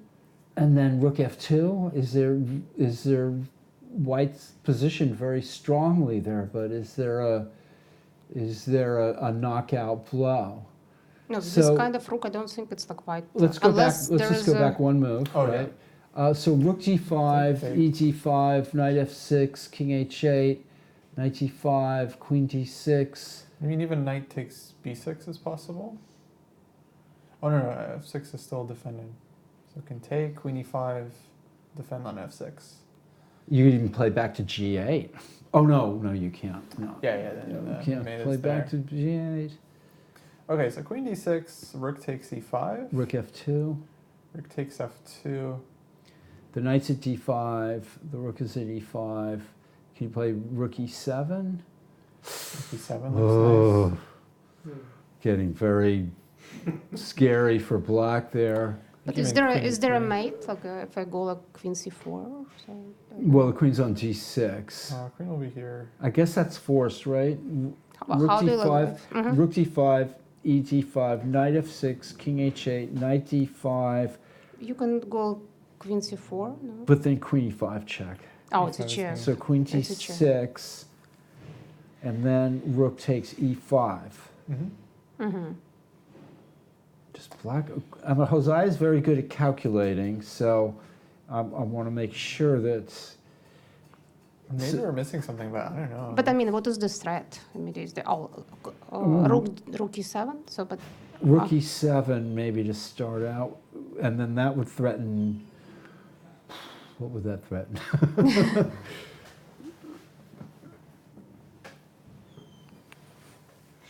Black is okay maybe in that situation, and that's why I played rook b3. No, I think, No, okay, but- let's say instead of rook e7, even queen to e3 could be a threat.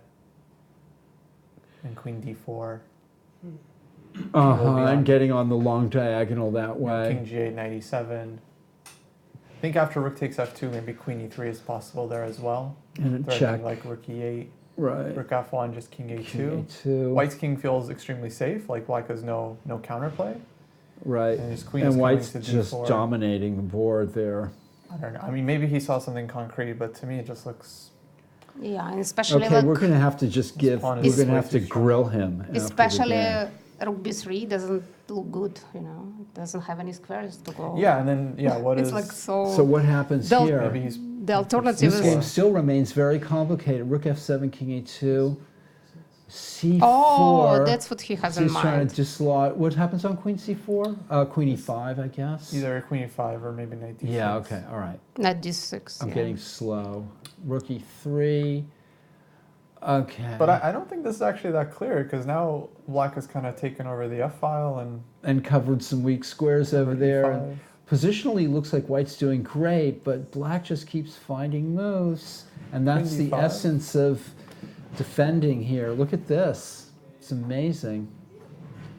So knight. rook let's e4. keep going. Yeah, why doesn't rook e4 played? Oh, knight d4. Probably knight d4, Yeah, he didn't like. knight d4. So knight e4, f3, Now knight. black is getting the exchange. Wow, the tactics are coming here, folks. Yeah, very, very sharp. I mean, Very sharp. Is anybody missing anything here? Let's sure, see. I'm sure both players have missed plenty by now. Well, let's see now. Well, I mean, something that I can I understand. like that black just...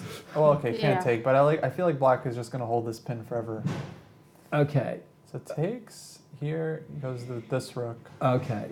The other rook, knight f6 checked. It still doesn't. Knight f6 wouldn't. Okay. Knight Well, f6 Knight is f6 I'll definitely take. scary. No, but I'll take on f6. No, you then can't. the then, mate. then mate. No, I mean the other rook.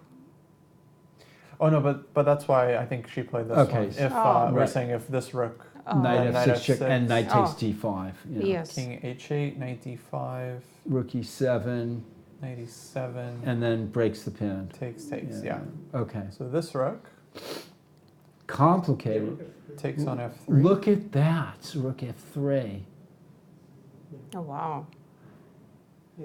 So queen boy. b3 here, rook b3, rook e7, then knight f6 check and takes on h7. So we had the prize right for the best game. And that's Queen what tried to- was played, queen b3. Oh, But, and now But even Oh, check and rook h8. check and rook there. Wow. Yeah, I think Hosea figured it out. played this nicely, Cool. as it turns out. But I don't.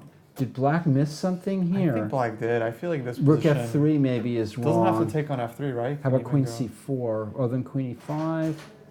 what if I go rook b7 here instead of taking on f3? Then rook, oh, can't play rook g4 because of queen b3 check. Knight, Rook b7. rook b7. Well, I'm not sure. Knight f6. Knight f6, rook f6, Rook takes on f6. Yeah. queen f6. No, then. And then you can't play rook b3 because of queen g7. No, then I you- can take with the knight. Knight takes on b3. But queen will be hanging still. Yeah, that's hanging. Oh. It's amazing, but the tactics, black's maybe just maxed out here. But does white have a threat in this position? Because it seems like everything black does is like blundering, like rook f3. Rook That's okay. Maybe good. black should just go a5. a5. There you go. Force white to play like king b1. But then I want to go, don't pin myself, right?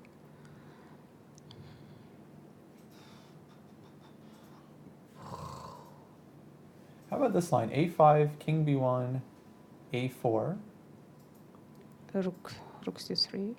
rook c3. Knight e2 check. No, king would be on b1. Oh, yeah, right, okay. But then maybe there's still rook takes f3. If rook f3, queen e4 with check. Otherwise, rook f1 is... Also, there's the possibility of playing queen e4, f e4, rook f1, mate. I was looking for this. Oh, no, yeah, it's but not. King It's is, not mate, yeah. But yeah, I'm hoping for these ideas. But okay, I mean, black had 7 minutes here, so it's very tough, and these are a lot of a lot of tough tactics to figure out. But white, like hanging on the. G5. Wow. Is this necessary? Well, it gets, yeah, is it necessary? I guess Is a good it's illustrating a point, but... Yeah. No, G5 is a good move.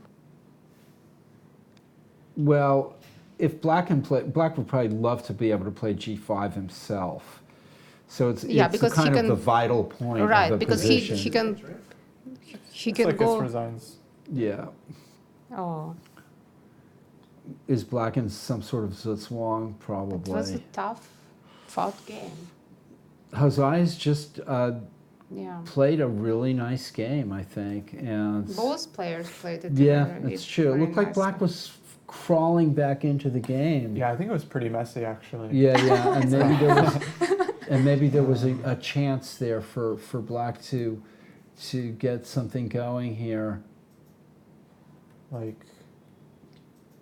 Well, let's look at the position after h6. Maybe that would, if you leave that pawn, that alpha 0 pawn at h6, maybe that Black should. So okay, so if I guess g6 is correct for Black. Yeah. To me, I don't know. Or maybe rook would treat these f4 positions was better. Very technical. Like this pawn on h6 is just so annoying for so long. In any heavy piece endgame, rooks, queen doesn't matter. It wins. Yeah. I would strongly consider knight c3 here and just trying to trade. Because ideally, like take, queen takes. We have queen and rook each. Black has this mate hanging on g7 all the time. Yeah. It's just going to have to be super passive. All the pawns will be weak. So instead of pawn g6, he made it harder for himself. So instead of pawn g6, maybe Black should play rook f4 or something like that. Here, yeah, just something just more. try to block out the. Design is ready to come in. Yeah. All right. Okay, let's hear his thoughts. Yeah. Okay. Yeah. Thank you, Natalia. Yeah. We'll take a 1 minute break. Sure. And then thank you, Natalia. Yeah. Thank you. All right.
We're here with Hosea Stearman, whose game we were just looking at. Congratulations, Hosea. Thank you. Not a clean game, but not a clean game, but looked like a nice win anyway, as far as we could tell. Yeah. No, it's a very nice idea. We're looking at quickly. What do you think of this game? This is Winslow Griffith. Rook G1 check is a nice move. Yeah, this was for sure. It's right out of the textbooks. Rook G1 check. But I mean, I don't see how. So it's very concrete. But yeah, now let's say if King D6, Black is going F5. King D7, take, F4. King D6, F3, King I think E5, he's F2. one tempo in Say time. rook goes. King G3. King maybe E4. All right, so Actually, I don't remember where White's king was. does White play rook F1 right now? I mean, rook F1, then King G4. King D7, F4, King C8. Wait, take. Oh no, got it. Sorry, F4, take F4. D6, F3, King E5. Yeah, White's in time. White White's wins. winning this, Yeah, rook G1 check was a winning move. Yeah, this was great technique. Because if White had just gone King D6 here, King E4, Black gets active, King D7, takes F5, White's king is going to be shouldered out. I think after King G6, King E4, rook E1 check, and with the same idea would probably still win.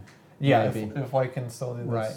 It's the classic, that check, very good technique by White here. Yeah. So, This is the second time Winslow's beaten Griffith. wow, this is very nice. That was very clean by Winslow. He's probably seen it before. No, straight out of Dvoretsky. Straight out of the textbooks. Yeah. Very nice. Okay, yeah, I think it's a win for White. Okay. Let's look at this brilliant game. I wouldn't say so, but... No, not true. Yeah. You played a nice... I mean, I thought I had a nice edge out of the opening. Yeah, so here... We were speculating about knight b5 there. Mm-hmm. Yeah, but knight b5, I thought... e5 is probably sufficient, right? Was that what I was...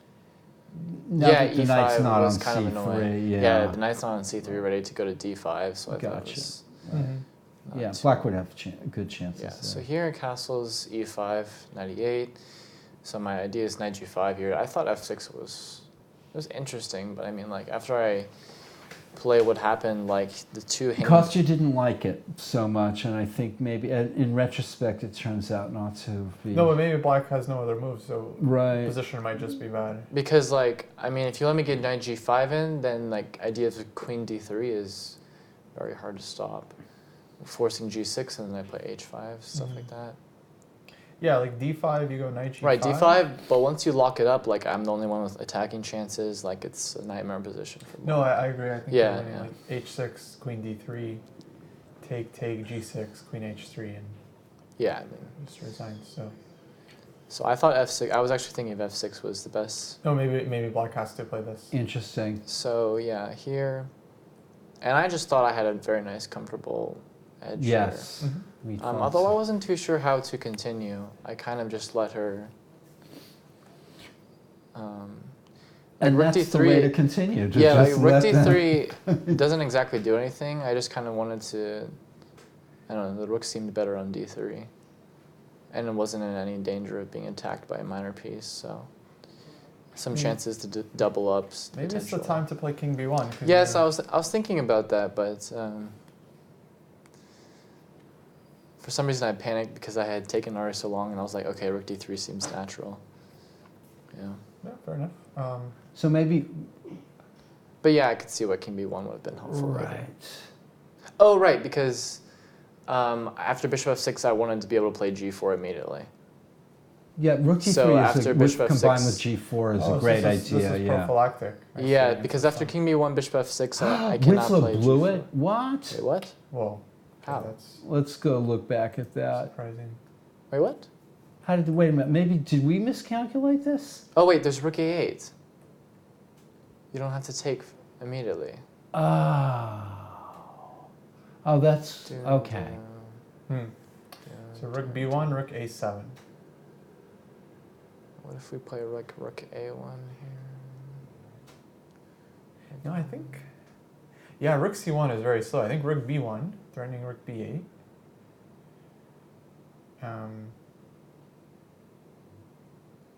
Then like rook a8. Rook a7. Rook a7, king d8. I guess rook b1 can also go f4. And rook b8, rook a7. Okay, so maybe we were wrong. It's Maybe just, it's we a know draw. nothing. We know nothing. Oh wow, computer says the rook g1 is bad. Huh. Rook G1 Oh, that's bad. hilarious. That's the move we love so much here. I think, or that I did. Rook c4. Rook C4. And the idea is if you move the king forward, there's king e5, king f6. Oh, king E5. That's nice. And just taking the pawn. Yeah. And so you have to go back then. With You have to go back. plus 54. That's kind of unfortunate. Whoa, Rook So C4. king G5, then black is definitely too slow. Okay. Yeah, for sure. Wow. Yikes.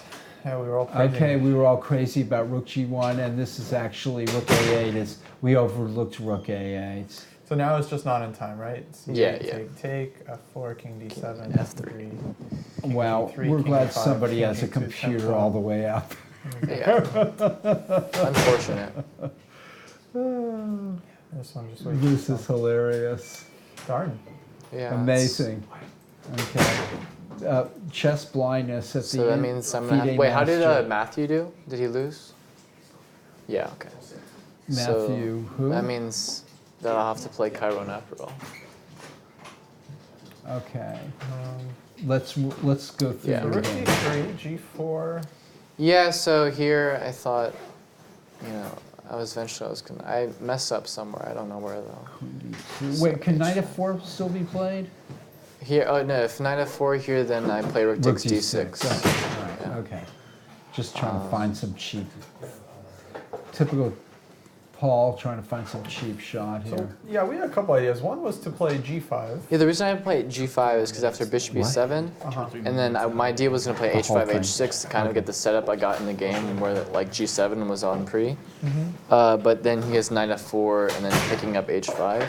So I wanted to start with h5 first because g5 can't really be stopped anyways.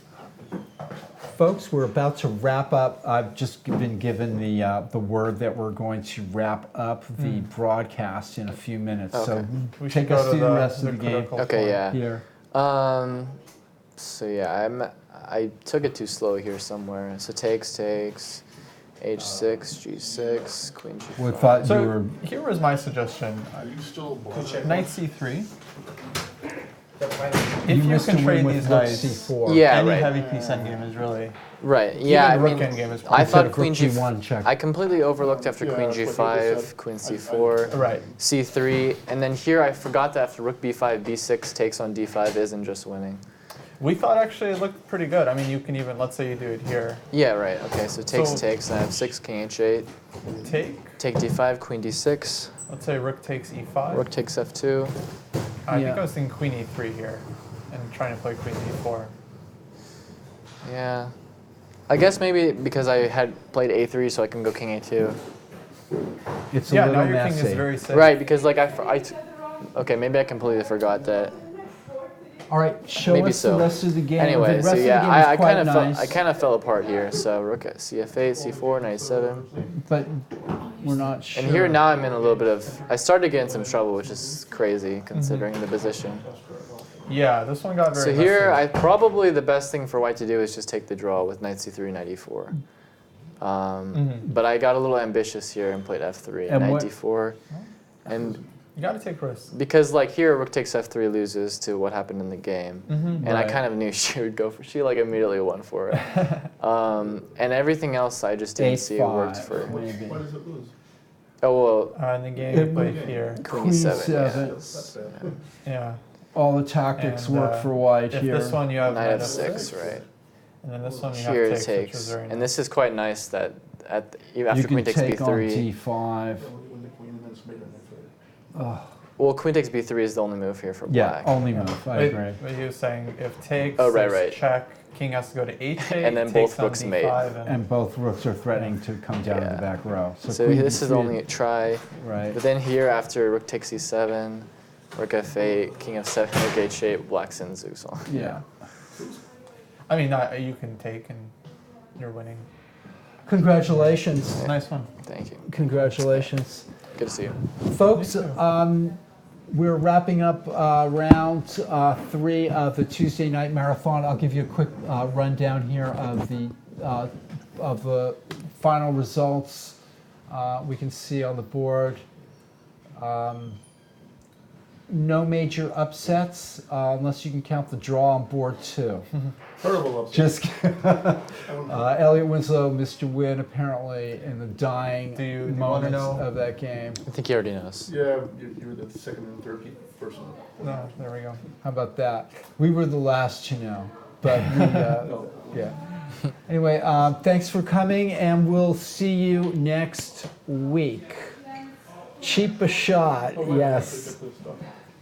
And This was fun. you're getting congratulated for your Oh, cool. for your victory. I mean, it was okay. 5 out of 7. You know. Yeah.